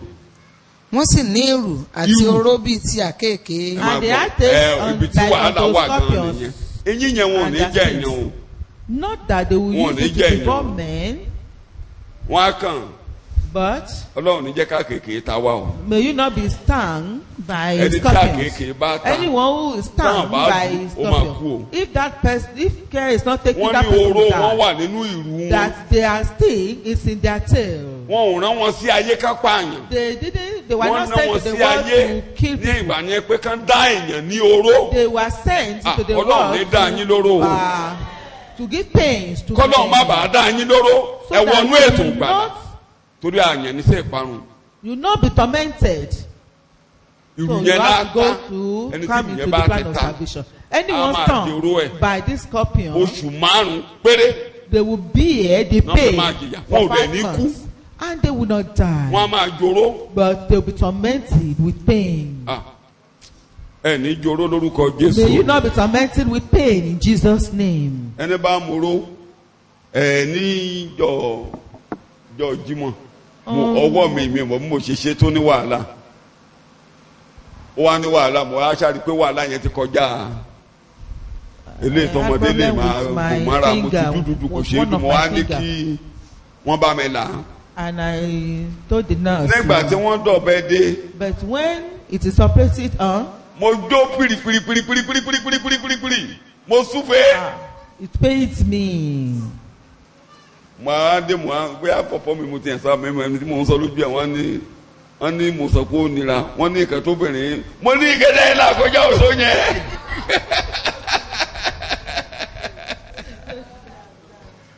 Wọ́n ní mi ò mọ̀ pé àwọn obìnrin ti dá mo ní kílẹ̀ ti dá ẹ̀ mo lágbè kan mo ní ìkẹ́dẹ́ òṣò yẹn kílẹ̀ òṣò I yẹn. tell you, the pain can't be compared to this one. Ọlọ́run ní jẹ́ kán dá wa lóró. May we not be tormented in Jesus' Mo name. ṣe ń là yẹn mo wá ìmájú As pé kí the operation kíni was wa kọ̀ntínú kó má it's dúró. about if it continues and does not stop. Wọ́n ṣe kò kanlẹ̀ wọ́n ní ká tútù ṣe. And Mo ní ká jẹ́ kí n sinmi. I told them they should let me rest. Mo ní ká jẹ́ kí n sinmi díẹ̀. I told them that they should let Mo me ní ká jẹ́ kí rest. mo ní ẹ̀ ṣe náà ni kò sí I ọgbọ́n said dáadáa we lónìí will ẹ̀ ṣe still mo do ní ká jẹ́ it, kí n sinmi díẹ̀. but Wọ́n let tún me ṣe rest. And they did it again. ìgbà I tó tún yá cried. wọ́n máa tún kílíà ojú yẹn kán ṣáà rí pé tútù inú ẹ̀ jáde. Mo ní ẹ̀ tún máa When they kílíà ẹ̀ were ni wọ́n náà máa clearing it, kílíà ẹ̀. I said the Holy Spirit will clear Ẹ it. wo oró yẹn Just níwọ̀n bá feel kékeré the ìṣẹ́jú méjì. pain just for 2 seconds. Kó gbogbo ara mi pátápátá. My entire body Ẹ felt ní the rí oró pain. nínú ayé lórúkọ Jésù.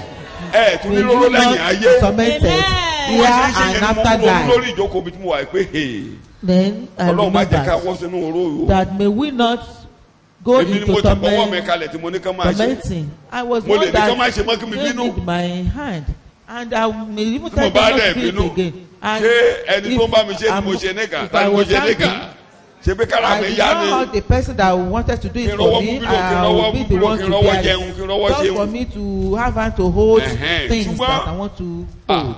Wọ́n ní wọ́n á dá wọn lóró fún oṣù That they will mélòó. be tormented for 5 Kéèyàn máa ké months. ṣá For someone to 24/7 cry every day. kó wá ikú kó má rí kú. The minute, every minute for that person Bó to gbé sue for wọ́n them. gbóògùn and jẹ́ not wọn ò be ní able to- kú. Even if Bọ́n they ló poison poison wọn ò ní themselves, kú. if they poison themselves, they will not Ọlọ́run á die. ṣètò jẹ́ pé God will do ikú it máa such a sá way lọ. that death will Kí run wọ́n ní kú máa away. ṣe? It will run, will not, Ikú ò ní not be yọjú sí found. gbòòrò. Death will not Ikú á be ní found at sùúrù. all. Kò ní pa ẹnikẹ́ni. Will be patient Bẹ́ẹ̀ somewhere, oníkálukú will á not máa kill ké. anyone. But people will be crying. 1/3 of the world will be in pain. They will be in pain, tormented with pain. Ibi ò ní bá yín o. Amen. We will not see evil. Ohun tó bí Ọlọ́run nínú jù láyé lórìṣà o. Àìgbàgbọ́ ló burú nù Bíbélì o. What, something Gbogbo ohun tó kó sẹ́ẹ̀lì wọnú that makes God tó kó be sẹ́ẹ̀lì angry táwọn fi is wọlé ìlérí idolatry. ló bí Ọlọ́run nínú o. Kí ni wọ́n What fi lé wọn makes lọ God sí ìgbèkùn angry? tẹ́ bá ti kábílì ẹ̀ máa wò ó. when you read the Bible, Àìgbàgbọ́ ni please o. take note of it. What makes Àìsímílé, God to be àìfọkàntán, angry is unbelief. títẹ̀lé Ọlọ́run mìíràn Not the line ló of bí Ọlọ́run God. nínú o. By following Òun ló ti pẹ́ other ní gods. Ọlọ́run ogún. That's why Kí ni wọ́n God pè? himself a Eo. God of Òun ló ti fi heaven. wọ́n sọ̀kù. And Tẹ́ he bá had kábílì to, dáadáa to ẹyọ scatter ẹ̀ṣẹ̀ kan them. ẹyọ ẹ̀ṣẹ̀ kan Just tó wà ní one Bíbélì sin. àìgbàgbọ́. is unbelief. Ẹyọ oore kan tó máa mú One ènìyàn goodness gba Jésù. that will make tó people máa to mú ènìyàn believe dọ́run Jesus, that will ìgbàgbọ́ make nínú them ta ni get to Jésù. heaven. Is Láì ṣe kankan believe, ṣàgbàgbọ́. faith in Sinmi Jesus lé, Christ. Just fọkàn rest tán. on him. Depend on him. Yọ̀ǹda ara Rely rẹ on fún him. kó tó ọgbọ́n. Just submit yourself to him totally. Wàhálà ni ò dẹ̀ jẹ́ ká sinmi lé. And this problem Títí ẹ will fi not lọ make us níbí to learn lẹ́ẹ̀dẹ̀ máa from máa it. kún òkè And sí. until we leave this place, this planet Nǹkan tí a Earth, we'll be fojú rí experiencing ló máa ń dẹ̀rù bà ni. trouble. So, Those things that we see, oníbejì- the visible things that Oníbejì makes us to be afraid. oníbejì lèèyàn fi ń rọrùn. People may have Ojo. problem in twofold. That Ojo. is cowardice Ìbẹ̀rù and fear. gbogbo yẹn ti nú àìgbàgbọ́ All jáde. this emanates Kí ni mo from pè? unbelief, Ojo. cowardice, Àti kí ni mo pè? and fear ó tinú kíni jáde. emanates from unbelief. tí àìgbàgbọ́ bí ní ìbẹ̀rù àti ojo. The child giving that the unbelief brought tabadẹ out ti ní kíní kan báyìí is àyàwó á ti já. they are those ṣùgbọ́n things. If we ẹ̀yin say something, we'll be onígbàgbọ́ ẹ má afraid. gbàgbé But pé you believers, don't forget, ṣé Ọlọ́run jù bẹ́ẹ̀ lọ. is God more than Ẹ dá mi this? lóhùn. Is it above it? ṣé ọwọ́ Ọlọ́run ká. wọ́n wá gbé ayé Can he wa wọ́n ní handle ká it? gba ayé wa lérí ìkẹ́nẹ́ kan That we should lórí place our ìkẹ́nẹ́ kan ṣoṣo life lórí on agbára tó one thing, gbé Jésù jáde on kó the lọ kẹ́kẹ́. power that Agbára brought tí sọ Jesus òkú di- out from the Agbára tí grave, sọ òkú that di- quickened pé bí them. Jésù bá dìde That kò sí ogun tó dé sí Jesus yín rose, ẹ̀ jáde kó that ọ̀nà no rẹ̀. matter what happened to us, we will come out. Ọlọ́run dẹ́ so parí ètò yẹn tó And jẹ́ God pé ẹ finished má the gbàgbé plan. màmá àtẹnumọ́démọ́dé mọ́. I will continue to Nísìnyí ní emphasize ìdájọ́ ayé. that now is the Nísìnyí judgment náà of máa the lé world. ọmọ aládé ayé yìí jáde. And now is the prince of the world, Ẹni tó ń ba ayé èèyàn jẹ́ Chased out. àti yọwọ́ rẹ̀. the person that is Ẹgbọ́n mi destroying dáadáa. life of man. Ikú his Jésù hand has yọwọ́ been- èṣù lọ́rọ̀ rẹ̀. has been removed. The death of èṣù ò lè Jesus dá ayé removed rẹ his rú. hand. Definitely, the devil mo cannot pè? thwart your life. Jẹ́ kọ́kàn ẹ̀ balẹ̀ lórí. So be rest assured, Ẹ tún jẹ́ kó kalẹ̀ nú ọkàn. and let it be in your mind. Ẹ̀ṣẹ̀ òun Sin ló mú Ọlọ́run bínú. made God angry. Jésù ló yanjú ọ̀rọ̀ ẹ̀ṣẹ̀. It's Jesus that settled Ariwo ló the yanjú issue ọ̀rọ̀ of ẹ̀ṣẹ̀. sin. Jesus. Jésù ló dọ̀dọ̀ Ọlọ́run báyìí tẹ́nu ẹ̀ yọ. Jesus went to God Ẹni bá ti and lọ he dì was mọ́ appeased. Jésù, Ọlọ́run ò ní Anyone bá who ọjà. cleaves to Jesus, Ọlọ́run God will ò not ní be sọ. at variance with you. Eh, Will o. not fight you. Tọ́lọ́run bá dẹ̀ ti bá ọjà. And once Ta God ló is máa not bá at ọjà variance láyé? with you, who else Eh, o. will be against you? So tàbá ti sọ pé So ẹ if má we lójó talk ẹ má ṣojo ẹ that má don't ṣàgbàgbọ́. Nǹkan tá à ń be kọ́ coward, ni pé ẹ má gbàgbé pé That you shouldn't forget Jésù ti gbẹ́bọ lórí that ìtẹ́lógún. Jesus had Tó bá already jẹ́ pé brought lóòótọ́ ló gba sacrifice Jésù, to the Ọlọ́run ò ní altar. bá ọjà láyé. Therefore, God can never be at variance with you. Ọlọ́run He ò will ní never jẹ́ be kéèyàn against búburú you. ó máa lé ọkùnrin báyìí Will pé not allow òun á evil pa men ọ́. to pursue Ọlọ́run ò ní you. jẹ́ kẹ́nikẹ́ni dá He ọ pa. will not allow anybody to kill you or Ọlọ́run ló máa ń murder fún you. èèyàn búburú láàyè kó máa lé It's èèyàn God that gives chance to evil men to pursue people. So èèyàn búburú ò lè máa lé ọkùnrin kó So pa ọ́ evil lójú people, Ọlọ́run. evil men So ti gbọ́. cannot be pursuing you. Lọ́dọ̀ Ọlọ́run In the presence of God, olùfisùn ò lè fẹjọ́ ẹ̀sùn the níbẹ̀ kó accuser jáde cannot accuse you torí and Ọlọ́run ò win jà mọ́ Ọlọ́run ò because ṣe. God is O not lè at lálẹ́ variance ebù with má you. gbàgbé Don't má jẹ́ forget. kọ́ta dá ọ lẹ́jọ́ tó bá lálẹ́ ebù bí àwa bá lẹ́sẹ̀ a ní If we have alágbàwí sin, we lọ́dọ̀ have ọ̀tá an ni o advocate fọkànbalẹ̀ before God. the ẹjọ́ ẹ̀ ò presence lè of God. dàrú lókè mo Nothing lẹ́jọ́ ẹ̀ ò lè can ṣe thwart your case so tó bá before ní kankan God. tó dé bá ọ nínú ayé If there's something you are experiencing, Ọlọ́run ò God, rán ọ̀tá sí ọkọ̀ bá God ti has ọjọ́ not sent enemy bó to bá you lẹ́ni tó to dìde kó destroy fẹ́ you. bá ọjà And if he jẹ́ rises up to fight you, Mo ní kò lè he ṣe. can never have any Àbó foot, máa jẹ. any foothold on ẹ o you. kò lè jẹ́ He cannot win. tó máa sún ẹ̀yìn kùlé ẹ̀ mọ́jú. Even if he sleeps Ìpàdé at your àṣedànù. backyard, they will just Are you listening to me? be, their meeting will be nothing. kán wọ́n ń jẹ dì ọ́ Even kán do oògùn sí. if they poison Nínú your kó food, jẹ́ kó má it's either ṣiṣẹ́. you eat it and will Tàbí not kọ́lọ̀ work, ọkàn má jẹ́ kó jẹ́. and or that God will not even allow you Kí to ni mo eat rí it Ọlọ́run at lè ṣe kó má all. ṣe. Or God will Eh, not o. allow you to eat it at Ó all. lè jẹ́ pé ẹni tó wọ́n oúnjẹ yẹn gan ló máa jẹ nǹkan yẹn. It might be the person that prepared the food that will eat it. Ó dẹ̀ lè jẹ́. Ó And you rọrùn. may even eat it, Fún and the àpẹẹrẹ, person may nígbà be tó Ọlọ́run in ò bá trouble. Pọ́ọ̀lù jà òtútù ló When pa tí God- ó ju omi òkun wá. Didn't Ṣé fight àpẹẹrẹ tó Paul. bá jẹ́lẹ̀ He Yorùbá? was feeling cold. Àwọn tó You wà know, bẹ́ẹ̀ in yẹn Yoruba gan. land, Àwọn gan kèfèrí even náà ni those wọ́n. people that were Ní there, ọjọ́ they tí were Gentiles. ejò bá lé lọ́wọ́ báyìí. And Eh. viper, Dájúdájú eléṣu God resigned. Ẹni And tí definitely omi they were lé saying, débi. this is an evil person. òyà ẹ̀ṣẹ̀ rẹ̀ ló ń jẹ́. Somebody, this person is Ṣé tó bá jẹ́ Yorùbá reaping táwa náà ò ní his wí bẹ́ẹ̀? word, the evil deed that he has done. If we were the Àwa people, Kìrìsìtẹ́nì òde we òní àtàkì we ni would have said the same thing. àtàkì ni wọ́n rán sí ni ìrántí Then ni it was ìrántí ni that thing was sent to him. tí Ọlọ́run lè jẹ́ kán ránṣẹ́ burúkú sí o. And God allowed Ẹni such tó an bá evil ti gbà pé message ṣe ni wọ́n to ti be sent ránṣẹ́ to sí you. òun àìgbàgbọ́ ti wọlé It means bọ́n that ránṣẹ́ iṣẹ́ yẹn ò ní jẹ́. unbelievers entered. Even if they send Torí Ọlọ́run any ò rán wọn. message of Ta ni ó ní such, kò rán wọn? God will not allow it to have any effect on you. So God hasn't sent them. wọ̀rú yẹn kàn dé náà ló dẹ̀ That wò ó bẹ́ẹ̀ bọ́ serpent sínú. just àwọn tó wà ń bẹ̀ wá ń put retí it pé kó into ṣubú. the fire. And the people there So were ṣubú. expecting him to swell up. àwọn tó bá ń retí ikú rẹ̀ ò ní kú. Those that are expecting your death, you nígbà tí wọ́n bá definitely ti will dákọ̀ wọn not tán die. wọ́n á máa retí kó ṣẹlẹ̀ kò ní í ṣẹlẹ̀. And what they were bí wo ni expecting òfin will ní not come to ṣẹlẹ̀ pass. ọlọ́run ò rán wọn níṣẹ́. Because God has not sent them on níbẹ̀ ní errands. àmẹ́ta ọlọ́run ò rán wọn God níṣẹ́. has not sent them on ọlọ́run ò rán errands. èṣù sí mi. God has not sent them ọlọ́run ò to rán wọn me. níṣẹ́. God has not sent them on errands. gbogbo ìrètí èèyàn lórí ayé mi yẹ kò ní í ṣẹ. All the plans of Gbogbo men tí ọ̀tá ń retí kò ní í what ṣẹ. the enemy is expecting over me wọ́n á máa will not retí come to lásán ni pass. kò ní í ṣẹ. They will just be expecting and it will not come to pass. In Jesus' name. ní orúkọ Jésù náà máa dá lóró yìí o àìgbàgbọ́ ló máa bá wọn débẹ̀ o. Those that will follow the Antichrist so àwa will náà do so lónìí due bí to aláàtẹ̀dá Jésù yìí their kì í ṣe unbelief. iṣẹ́ ọwọ́ wa It's not by our own ló word mú wa dúró o. that a dúró nítorí makes us ìgbàgbọ́ stand, nìkan but kí ni we mo pé ẹ̀yin ọmọ stand Ọlọ́run because of faith torí kí ni alone. mo pé Because of faith ee o alone.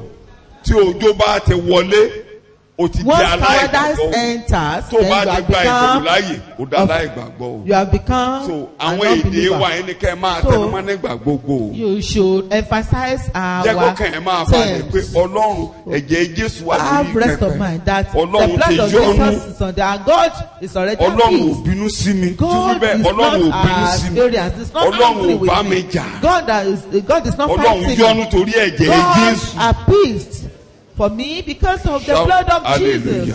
Hallelujah. sọ ẹ fọkàn balẹ̀ o ẹni bá tẹ wá kọ́. No, anyone who gbogbo rejects àwọn this, àṣà ilẹ̀ Yorùbá àwọn àṣà all the traditions of Yoruba, the customs of Yoruba, ṣe wọ́n kẹ́nìkan that ẹnìkan ló ń they ṣe are wọ́n gbogbo ẹ̀yin tẹ́ bá ti gbé yẹ̀wò being tẹ́ ẹ̀ bá bọ́ those nínú of rẹ̀ you that tẹ́ ẹ̀ bá bọ́ have nínú that rẹ̀ in mind, if you are not free from it, dámi lóhùn ìjọ́ wo ló ní lọ níbẹ̀ when ìjọ́ wo ló ní lọ níbẹ̀ will you not Oríṣiríṣi náà máa ń pa go wá from níbí. this place?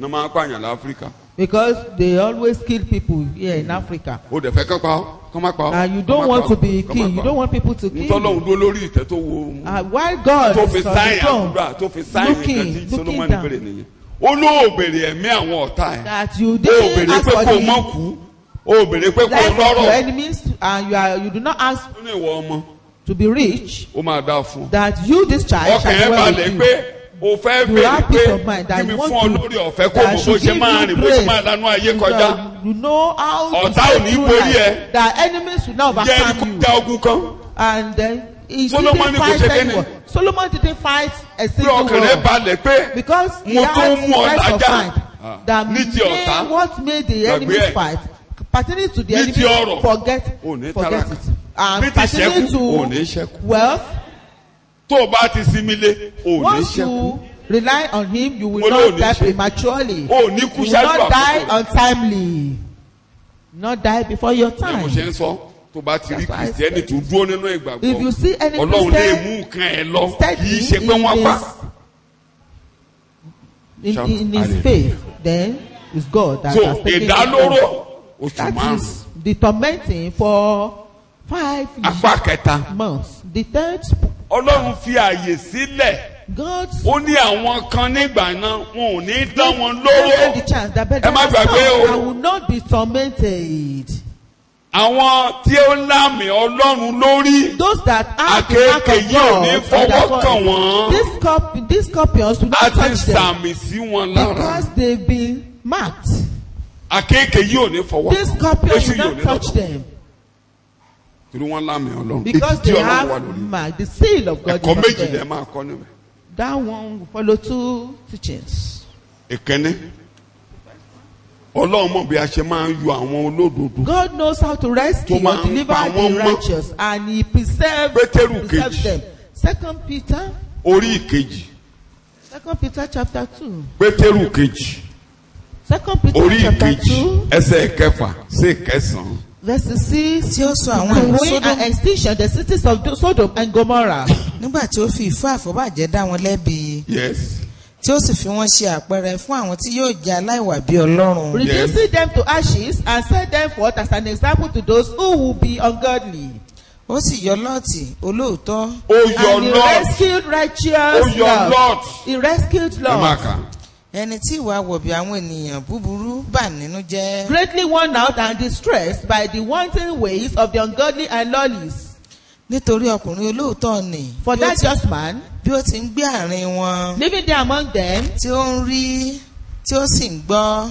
tortured his righteous soul every day with what he Lójoojúmọ́. saw and heard ní ìwà búburú wọn ń bá ọkàn títọ́ rẹ̀ jẹ́. of their unlawful and wicked deeds.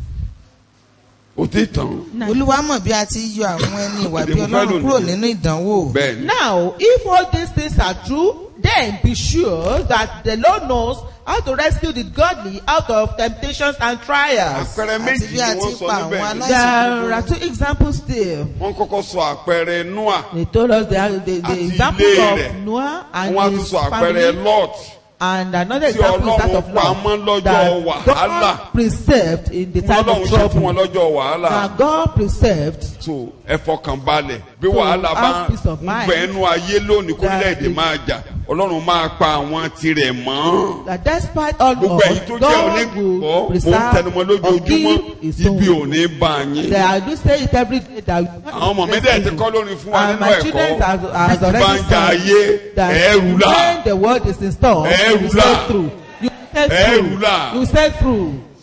so Ọlọ́run pa wọ́n mọ́. So God kept them. so that 144,000 The 144,000 people, wọn ò ní kó wọn kó òun ayé they will nígbà not be taken out of the wọn kó world. kó tó bá yá o ṣùgbọ́n ká tó kó wọn They lọ will be taken out later. wọn á máa dá àwọn but before ẹlòmíì they- lóró wọn ò ní dá wọn lóró. But the scorpions will be tormenting people, but títí God tó will ní not be ẹ̀yìn ẹni tormented. ìgbàlà ibi a máa bá ayé ibi ò ní bá yín. If the world will experience evil, but they will not experience evil. ènìyàn ọ̀tọ̀ máa wí A bẹ́ẹ̀ síra rẹ̀. peculiar people, ee o a peculiar wọ́n bá ti person. ní tuberculosis ń jà o If sọ pé kò ní wọlé mi wí bẹ́ẹ̀. at rampage, Wọ́n it bá will ti not ní enter my cancer ti house. tún dé o The cancer has cancer ò come. ní wọlé mi It wí will not enter bẹ́ẹ̀. my home. tó In bá the ti name ní of Jesus. àìsàn kan ń jà Once they nígboro ó say ti that kárí there's ayé o one, wo ariwo ń lọ lọ́wọ́ báyìí disease, lásà bíbà and I'm talking about Lassa kò fever ní bá mi now. wọlé It o. will not enter my home.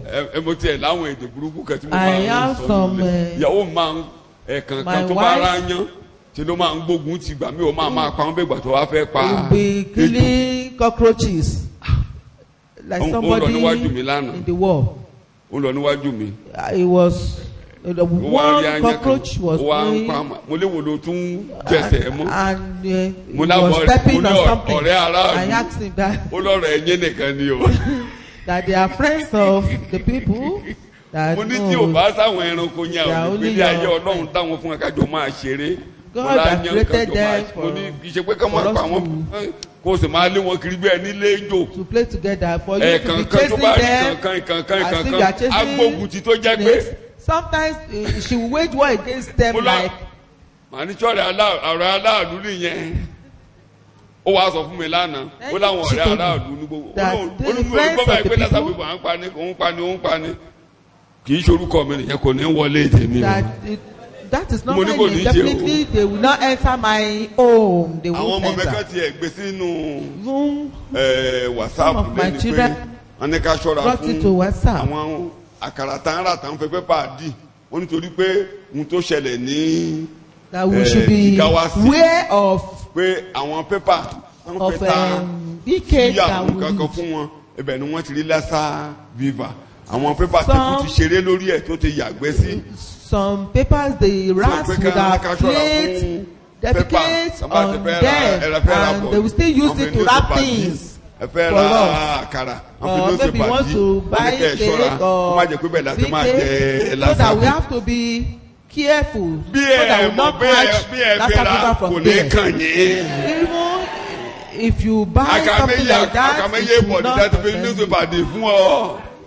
àkàmẹ́yẹ ẹ̀pà láti fi newspaper there dì are fún many ọ. granules that have been wrapped mi ò wá ní with kẹ́ ẹ máa paper. wá wọn kiri o. I'm not saying you should be bí ẹ looking jẹ́ for bí that. ẹ mọ̀ kò ní If you pa yín eat lára. it unknowingly, it will not harm àbí you. ta ló ti jẹ̀pá nínú newspaper rí.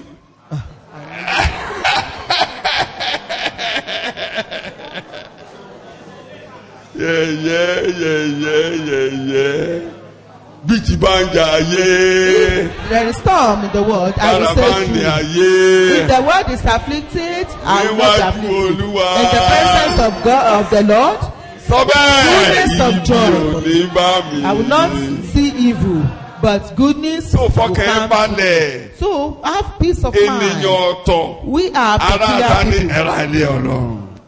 So ọlọ́run á of pa yín mọ́ household nínú of God. ibi. So God will keep you from all ẹ wo níbi evil. tọ́lọ́run ti ń bínú sí gbogbo See, àgbáyé. when God is Lónìí angry ọlọ́run ò with the bínú ẹ̀jẹ̀ ń bẹ lórí today, pẹpẹ. God is no more angry because Ọlọ́run the ò bínú blood is lónìí on the o. altar. God is not angry ọlọ́run today. retí oníkẹ́dùkú kan wá gba Jésù ni kò bínú lónìí rárá o. He's only calling Tó bá them to bínú, ẹ jẹ́ accept kí Jesus. Nàìjíríà He's dirun. not angry. tó bá bínú sí wa báyìí If he's at variance ó with ní us àwọn ogun mẹ́ta and sent òjò three èèyàn was èṣù that is rain, famine, Òjò dẹ̀ and ń rọ̀. locust. òjò àkọ́kọ́ Rain tó lọ is lẹ́kọ̀ọ́ falling. lọ́dún yìí báyìí kóṣù tó ń bọ̀ tó dé dájú bẹ́ẹ̀ òjò máa rọ̀ Before tí the atẹ́gùn tó ń fẹ́ bá next ti lọ one tó bá gets ti lọ to báyìí have orúkọ àwọn rain báyìí láàrin ìṣẹ́jú méjì sí mẹ́ta before. dédé máa gbọ́ yíyá before you know it will experience Ọlọ́run heat bá wa jà. and there will be rainfall. mo lọ́lọ́run ò ṣe kó bá wà jà God is not angry with us. bá wà jà èèyàn ò jà There is no famine. àbẹ̀yẹn wà Nàìjíríà No. èèyàn ò mú There kò is sí no èèyàn famine. There is no èèyàn famine. túmọ̀ èèyàn ni pé o lè Beginning ní of owó famine, kó má ro you oúnjẹ will rà have money Àbí mo but parọ́? not to get something to Ew. buy. Not, Oh, not get food wàá to rí owó buy. lọ́wọ́ báyìí, You wàá will máa have wò ó money, ní money rí will be in your dàní. hand, but you will not have anything. You will not see anything to buy with the Ọlọ́run ò bá wa money. jà So there is no famine. God is not angry with us. at lákòókò all. tọ́lọ́run ń bínú In the time that God is really angry, ó tún ní àwọn wọ̀nyí. he said he has some people that Má these dọ̀dọ̀ people don't ever dọ̀dọ̀ get to wọn. them. Don't get to them. abẹ́ ti gbàgbé Have you forgotten? ó ń bá wọn lọ láti orílẹ̀-èdè dé. He followed them, accompanied jẹ́ them kí from ẹnikẹ́ni one kó nation ṣe to wọ́n another. ní. He does not allow fọwọ́ anyone kan. to hurt them. Àbẹ́yẹn Don't ò fẹ́. touch my anointed. Eo Does that not Ew. concern you? ẹnikẹ́ni ò ní ṣe mí ní That ìwọ̀sí no sọ bẹ́ẹ̀. one will hurt Ew. me. No one. Shout will hurt me. hallelujah. Hallelujah. gbogbo àwọn tí ìyá máa jẹ yìí. ìbẹ̀rù Those ló that kó will wọn suffer. débẹ̀ o. Òjò ló kó wọn débẹ̀ o. It is cowardice that will bring them into it.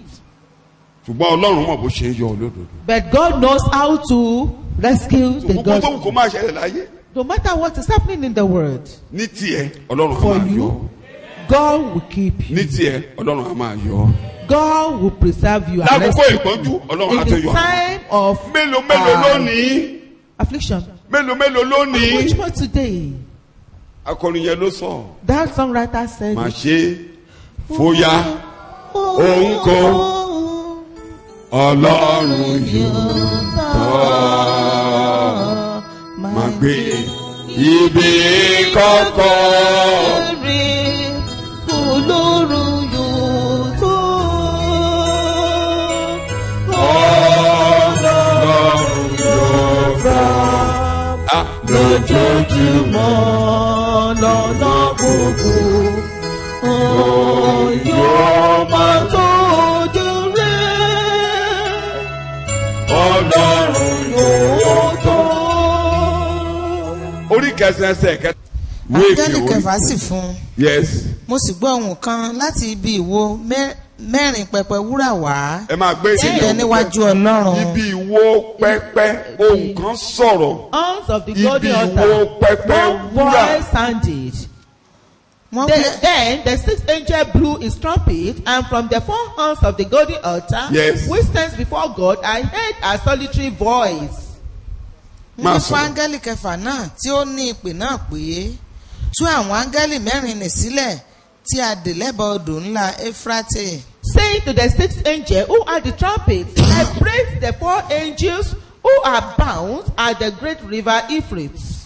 a sì tú àwọn áńgẹ́lì mẹ́rin náà sílẹ̀ tí a ti pèsè tẹ́lẹ̀ fún wákàtí náà àti ọjọ́ náà àti oṣù náà àti ọdún náà láti pa ẹ̀dá mẹ́ta ènìyàn. So the four angels who had been in readiness for that hour in the appointed day, month, and year were liberated to destroy a third of mankind. Iye ogun àwọn ẹlẹ́sìn sì jẹ́ 600,000 mo sì gbọ́ iye wọn. The number of their troops of cavalry was twice 10,000 times 10,000. That is 200 million. máa kà. I heard what their number was. Báyìí ni mo rí àwọn ẹṣin náà lé ojúran àti àwọn tí ó gùn wọ́n. Wọ́n ní àwo igbá àyà iná àti ti jáńkìtì àti ti imí ọtí láti ẹnu wọn ní iná àti èéfín àti imí ọjọ́ tí ń jáde. And thus I saw the horses in the vision, and them that sat on them, having breastplates of fire and of jacinth and brimstone, and the heads of the horses were as the heads of lions, and out of their mouths issued fire and smoke and brimstone. Nípa ìyọnu mẹ́ta wọ̀nyí ni a ti pa ẹ̀dá mẹ́ta ènìyàn, nípa iná àti nípa èéfín àti nípa imí ọjọ́ tí ó ń ti ẹnu wọn jáde. By these three was the third part of men killed, by the fire and by the smoke and by the brimstone which issued out of their mouths. Thank you. Pẹpẹ wúrà sàn. Hebrews Tí a bá fi wé Lẹ́fítíkù orí compared ìkẹrìndínlógún. to Leviticus. Hébérù orí wọn ní májẹ̀mú ìṣáájú ó ní ibi mímọ́. Ẹ sáré ka First ẹsẹ̀ covenant kéré sí as ìkarùn-ún a holy ìkẹrìn place. ìkarùn-ún. Ẹ sáré Ǹjẹ́ ka. májẹ̀mú ìṣáájú pàápàá pẹ̀lú ní ìlànà ìsìn àti ibi mímọ́ ti ayé yìí, nítorí pé apá àgọ́ kan èyí tí ìṣáájú nínú èyí tí ọ̀pá fìtílà àti tábìlì àti àkàrà ìfihàn gbé wà, èyí tí a ń pè ní ibi mímọ́. Àti lẹ́yìn aṣọ ìkélé kejì, òun ni àgọ́ tí a ń pè ní ibi mímọ́ jùlọ, tí ó ní àwo tùràrí wúrà àti àpótí májèkó wúrà tí ó ní mánà gbé wà, àti ọ̀pá Árónì tí ó rúdi àti àwọn wàhálà májẹ̀mú. Summary The summary ni wọ́n of kà sí wa of the níbí. text that Moses did. Ó ní ibi méjì pàtàkì It had Ibi two mímọ́ major things. àti ibi mímọ́ jùlọ. The holy of holy and the holiest of holy. Ibi mímọ́ yẹn jẹ́ ibi àgọ́ The àlùfáà. holy place is a place of the Ibi tí high priest, àkàrà fi hàn of the àti priest, tébìlì ibi tán ti where lò. the showbread, Àkàrà fi hàn àti ọ̀pá fìtílà tán máa ń tan náà and sí 24/7 iná ìbẹ̀ the gbọ́dọ̀. lamb. Àti kànyà ní máa sọ lálẹ́ yìí ní kankan. Now ibi mímọ́ jùlọ But the holiest of holy ní pẹpẹ túràrí. is the altar of A incense. kà ní ọ̀sẹ̀ tó kọjá We pé read it pẹpẹ last túràrí yìí ni wọ́n ti ń fi túràrí kún àdúrà àwọn èèyàn This is mímọ́. where the incense is added to the prayers of the saints. Olórí àlùfáà nìkan ló dẹ̀ máa ń lọ sí It is only the high priest that Sí ẹyọ usually go ẹnìkan there. tó lè lọ síbi No pẹpẹ other túràrí. no any other person that Pẹpẹ must go túràrí there. tọ̀run. This altar of incense in heaven, Eléyìí tí àpẹẹrẹ rẹ̀ ni Mósè ṣe ní ayé. which is the illustration that Moses did. Túràrí tọ̀run yẹn ni a ní kí Jòhánù It wàá is the wò. heavenly one that John was called to Níbi tá à ń kà yìí. see. Where we are reading. Ibẹ̀ ló ti gbọ́ ohùn This tó is ń where he tibẹ̀ jáde. heard the voice. Kò sí ẹyọ ẹnìkan tó ní àṣẹ àti débẹ̀ yẹn ju No olórí other person àlùfáà. has authority to go there except the high priest. Nínú ayé níbi ẹnikẹ́ni tó In bá the débẹ̀ tó world, ti lọ́rẹ̀ anyone ló máa that kú. entered would be killed, would So, die. Lọ́run olórí But àlùfáà wa òun ló wà ní ibi high mímọ́ yẹn. priest Kò is sí in the ẹlòmíì holiest ju of Jésù holy. olùgbàlà. No any other person except Jesus the Savior. So kí a má fagùn ohun tí wọ́n ń gbọ́ So the níbi voice they pẹpẹ heard túràrí yìí from this oògùn altar àdúrà of àgùntàn incense tí í ṣe is Jésù the Kristi. voice of the Lamb who is Jesus Christ. Shout hallelujah. Hallelujah. Kì í ṣe àwọn ajẹ́rìíkú ló ń sọ̀rọ̀ níbẹ̀ o. Not the witness Abẹ́ of pẹpẹ làwọn Jesus. yẹn wà ò kì í ṣe abẹ́ But pẹpẹ those people túràrí. are under Ṣùgbọ́n àwọn wọ̀nyí pẹpẹ túràrí altar. lọ́run. But Jésù this nìkan hand olórí àlùfáà nìkan. his head. It's Òun only ló máa ń Jesus. gbẹ̀jẹ̀ lọ The high ọbẹ̀ priest lẹ́ẹ̀kan lọ́dún. that usually take blood to the place once a year. Ṣùgbọ́n Jésù ní ìkẹyìn ayé ó But lọ Jesus lẹ́ẹ̀kan ṣoṣo. Has gone Kì í ṣe pé kó once. máa rúbọ ní Not ìgbà dé that he ìgbà. will make sacrifice Nínú Hébérù orí kẹsàn-án ẹsẹ̀ 27. from time to time in Hebrews chapter 9. Àfilélẹ̀ fún yàn láti kú lẹ́ẹ̀kan He ṣoṣo. said for man to die once ìdájọ́. after death is Bẹ́ẹ̀ni judgment. Jésù fi ara rẹ̀ rúbọ lẹ́ẹ̀kan Jesus ṣoṣo. himself Ó made lè a gba sacrifice ọ̀pọ̀lọpọ̀ once là. that he might save many. So ẹ̀ẹ̀kan ló láti 24 ẹ̀ẹ̀kan ló lọ sí ọ̀run. He went to heaven Tó wá gbé ẹbọ once síbi ó gbé ẹ̀jẹ̀ lọ síbi and túràrí. he took blood to Ó wá the jókòó incense to síbi the pẹpẹ túràrí incense yẹn. altar and he's sitting Ibi at pẹpẹ the túràrí altar yẹn ló of wà. incense Ẹ rí i pé níbi pẹpẹ and yẹn he's wọ́n ní there. àpótí májẹ̀mú wà There níbẹ̀. is the ark of Ètè covenant àánú wà there, níbẹ̀ bí táwọn yẹn ni a and gbé the ẹ̀jẹ̀ mercy lọ. seat. This is where the blood Kò is sóhun taken. kan tó ẹnìkan ò lè sọ̀rọ̀ nínú pẹpẹ tí wàá láì ṣe Jésù olùgbàlà. No other person can speak there except Ló wá Jesus. pàṣẹ. the Savior. And he commanded or Fún ordered áńgẹ́lì mẹ́rin. the 4 angels Áńgẹ́lì mẹ́rin tí a so mọ́lẹ̀. Ẹ bá mi ka bẹ̀ that níbẹ̀ were ní tied, a so wọ́n mọ́lẹ̀ fún They were àkókò tied. fún ọjọ́ ogun. 4 angels. period. 4 angels were tied. 4 angels tí a so mọ́lẹ̀ ẹ̀ka. Were tied. Revelation chapter 9. áńgẹ́lì kẹfà sì fún Yes. And then mo the sì sixth gbọ́ angel nǹkan blew. láti ibi ìwo mẹ́rin pẹpẹ wúrà wá Yes. And from the 4 horns of the golden altar, which Sim- stands before God, I heard a solitary voice. tí ń bẹ níwájú Bẹ́ẹ̀ mo ọlọ́run Saying to the olórí sixth àlùfáà angel, ló wà níbi pẹpẹ túrà ní. that the Yes, high priest- kí ló wá wí? tú Yes. àwọn áńgẹ́lì mẹ́rin nì sílẹ̀ tí a dè lẹ́bàá odò náà Éfúrátì. Àwọn áńgẹ́lì Like praise the 4 angels who are bound. Odò Éfúrátì la wọ́n mọ́lẹ̀ sí ti pẹ́ wọ́n sì wọ́n And the bẹ́ẹ̀ great báyìí. river Euphrates, Wọ́n wà bẹ́ẹ̀ báyìí. they are there now. Wọ́n wà bẹ́ẹ̀ báyìí. They are still there. Wọ́n bọ̀ Right wá now. jagun lọ́jọ́ They are kan. coming to fight Wọ́n wà bẹ́ẹ̀ battle. aṣọ wọn mọ́lẹ̀. They are bound. Àkókò tá a máa jà ò tí ì dé. But time of their Ẹ tú wọn lẹ̀. fight Bíbélì lẹ́yìn is not yet Yes. now.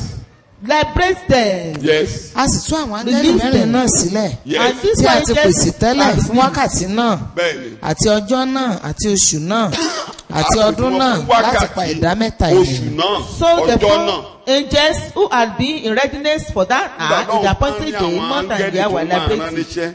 Ìwọ tá a wá dá láwòrán Ọlọ́run táwọn áńgẹ́lì fẹ́ láti wò tí Ọlọ́run ò wá You that lẹ́tò the fún ayé angels rẹ̀. wish to behold. Mo ní sọ Ọlọ́run ò Does- lẹ́tò fún ayé rẹ̀. Does God have no Ètò plan, tán no kọ plan for lórí your àwọn life? áńgẹ́lì yẹn náà ní kán wá ń múṣẹ. It Tẹ̀lé is ẹ the bá plan that ètò God Ọlọ́run has for lórí these ayé mi náà máa ṣẹ mọ́ mi lára. to be fulfilled. Definitely, Ètò the tọ́lọ́run plan fún mi of náà máa God, ṣẹ. the plan of God for my life will Nǹkan come to tán ní fáwọn fulfillment. áńgẹ́lì yẹn máa ṣẹ o. What God Ilé has ètò for ní this fún mi náà máa angels ṣẹ. to be. O ti rán mi wáyé. The one you Ètò rẹ máa have ṣẹ for lórí me ayé come mi. into being in my life. Ó ní àkókò tó láwọn áńgẹ́lì yẹn máa That mẹ́tò the rẹ jẹ. time that the Tèmi náà ní angels ìgbà àti àkókò. that the Tèmi plan náà ní ìgbà àti my àkókò. own also has Àkókò tèmi náà gbọ́dọ̀ dé. and Ète tiẹ̀ season. gbọ́dọ̀ ṣẹ lórí ayé Definitely mi. your plans Ní àkókò tó o will dá. come. Your program Ní for my àkókò life tó o mọ̀. will be fulfilled. Ní àkókò At the tó o appointed dá. time, Kò lè at yẹ̀, the kò appointed lè yẹ̀, time, kò lè it yẹ̀, cannot kò lè change. yẹ̀. It can't change.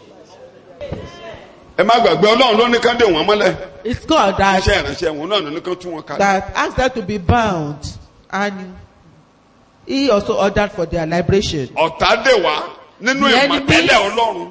Bound them Ọlọ́run rán in Jésù the wá pé ẹ plan tú of wúlẹ̀ God. kẹ́tẹ́kẹ́tẹ́ tí a so mọ́lẹ̀. That Wọ́n the- débẹ̀ pé the- Olúwa ní God. ìfiṣe tú wúlẹ̀. God is the use Onítọ̀gbà of ti it. débẹ̀. Release Wọ́n bá ti it. bí ọ pé kí ló dé tẹ̀ ń túlẹ̀. Ẹ Then sọ pé why Olúwa are you ní releasing ìfiṣe that God has the use of me? lórí ẹsẹ̀ rẹ̀. Jésù ti tú mi lẹ̀. God, Jesus Tó Olúwa ní mi has fi ṣe. liberated me. So A ti tú God, mi is lẹ̀. the use Olúwa of ní me. mi fi ṣe. God has already liberated Ibi me. tí a dè mí mọ́ Olúwa ti tú mi kalẹ̀. Where I am bound. Ẹnìkan ò lè dè mí kí n má gbé Jesus ìtọ́lọ́run ṣẹ láyé. has liberated me. No. Ṣàmì ẹ̀ dáadáa. Áńgẹ́lì kankan nù mẹ́rẹ̀ẹ̀rin yẹn. Ó máa These control individual angels, 50 million chariots. 200 each million. of these Ẹ̀ka angels will ẹ̀ka lédè òní control. ẹ̀ka lédè òyìnbó tó rọ̀ ẹ̀ẹ́rì pé 200 million ní The àwọn. number of their troops of cavalry was twice 10,000 times 10,000, 200 million. 100 million. Each mẹ́rin ni wọ́n. Each will They control were 4. 50 million. So each of them, ìkọ̀kan wọn, wọ́n control 50 million. Láti wá jagun láti wá parun láyé. Ẹ wá wo bọ́n ṣe ró wọn ní agbára. Wage war. Nǹkan tán fi ró wọn ní agbára. Igbá God àyà wọn. empowered them. Ṣùgbọ́n agbára wọn. But Lórí their àkókò mi power. ti lọ. Nǹkan tán fi máa jà. Ẹsẹ̀ What they ẹ̀kẹ́ use. ẹsẹ̀ ẹ̀kẹ́ wà ní The agbára wọn weapon wà. of their wọ́n sì ní ìrù àti oró bíi ti àkéèké. No, sorry. Ẹsẹ̀ Máàkà 16. iye ogun àwọn ẹlẹ́sìn sì jẹ́ 50,000 lọ́nà Bẹ́ẹ̀, igba. the number Mo of sì their gbọ́ troops of iye cavalry. wọn. Bẹ́ẹ̀ni. Báyìí ni mo rí àwọn ẹṣin náà Bẹ́ẹ̀ni. lé ojúran àti àwọn tí ó gùn wọ́n. Bẹ́ẹ̀ni. Wọ́n ní àwo igbá àyà iná Ẹ̀hẹ́n. àti ti bẹ́ẹ̀ni. orí àwọn ẹṣin náà sì dàbí orí àwọn kìnìún. Bẹ́ẹ̀ni. àti láti ẹnu wọn ni iná àti èéfín àti imí ọjọ́ tí ń jáde ní iná àti èéfín. Iná àti imí ọjọ́ tí ń jáde. Imí ọjọ́ ń jáde lẹ́nu wọn fún àpáàdì nìyẹn. Kí ni mo This is pè the é? power of hell. Kí ni mo All pè é? these are power of Nǹkan tó hell. máa wà lọ́rùn tó wà lọ́rùn àpáàdì gangan ni This is- iná, èéfín, Is imí the ọjọ́. air, is fire. nítorí pé smoke, agbára and àwọn ẹṣin náà ń bẹ ní brimstone. ẹnu wọn àti ní ìrù wọn. Agbára wọn bẹ ní kí ni o? Ẹnu wọn, àti ní ìrù ìrù The wọn. power wọn, of these yes. horses. nítorí pé ìrù wọn dàbí their ejò. mouths and Ìrù their wọn tails. dàbí ejò. ejò. Their tails and their Yes. wọ́n sì serpents. ní orí. àwọn wọ̀nyí They have ni eggs. wọ́n sì fi ń pani lára. And Thank it you is very by much. means of them that they wound people. Ẹ má gbàgbé nǹkan mẹ́ta tán fẹ́ máa pààyàn lára ni These three iná, things with which they wound people èéfín is àti fire, imí ọjọ́. smoke, and brimstone. So Agbára forth. àwọn àpáàdì ni. These are the power of hell. Wọn ò ní bunijẹ bí ejò. They will not Ṣùgbọ́n kill, èéfín gan tó pànìyàn. but smoke is Ó enough lè to fi tó kill. ṣe. Smoke is Wọ́n enough á to pa kill. ìdá mẹ́ta ènìyàn. And Ẹ ní third nípa part nínú rẹ̀ of o. mankind will be killed. May you Ọlọ́run dá not be yín ló among sí ayé them. fún ète. Bí a ṣe dá àwọn áńgẹ́lì yìí tá a sọ wọ́n mọ́lẹ̀ fún God ète kan. created the Bẹ́ẹ̀ ni world Ọlọ́run for ti a jẹ́ kó certain wà láyé purpose. fún ète kan. Sọ bẹ́ẹ̀ So ète yẹn just yóò like ṣẹ́ mọ́ mi these lára. angels. So definitely the plans of Ó God nídìí. will feed on me. Tí mo fi wà láyé lónìí àbí tí ẹ ò There is a nídìí. reason for me Ó to be nídìí tí mo fi wà alive nínú today. ilé wa. There is a Ó nídìí reason tó for me to fi be wá back sí to my living God. family. Ète The yẹn reason yóò for ṣẹ́ mọ́ mi bringing me lára. to living Ó God nídìí tó fi church. fẹ́ arákùnrin yẹn tó fi That fẹ́ plan will arábìnrin yẹn. on me. That purpose will come to pass. The purpose will come to pass in Sọ my bẹ́ẹ̀ ète life. yẹn yóò ṣẹ́ mọ́ mi lára. Torí Olúwa ní mi fi ṣe. Ó ní mi fi ṣe. O létò fún ayé Make mi. use of me. You have Ohun tó dẹ̀ ní fáyé mi plans for my ẹyọ kan ò life. ní yẹ̀. And the plans, the Ẹyọ kan purpose you ṣoṣo have ò for ní my yẹ̀. life, none of it Torí òòyàn mi sí be ìparun. removed. Because you have Òòyàn mi not sí appointed me ìdájọ́. to wrath or for Iná, judgment. èéfín àti ní Fire, ọjọ́ smoke, kò kàn and mí. things to suffer. Do Ó not yàn mí sí ìgbàlà. You have appointed So me ètò ìgbàlà yìí nínú ara salvation. tèmi yóò ṣẹ́ mọ́ mi lára. Definitely this Ẹ jẹ́ ká kind of gbàgbọ́ abẹ́ salvation lórúkọ Jésù will yóò be ṣẹ́ mọ́ mi fulfilled lára. upon my Ibẹ̀ ni wọ́n á parí life. ẹ̀kọ́ In alẹ́ Jesus' yìí. name. This is Bí where a ṣe sọ àwọn yẹn I mọ́lẹ̀ bẹ́ẹ̀ ló ń yàn mí sí ayé ó yàn mí fún ète rẹ̀. Ète yẹn máa As you ṣẹ́ have mọ́ mi lára appointed Olúwa. small angels for certain purpose, your purpose for my life will come to fulfillment.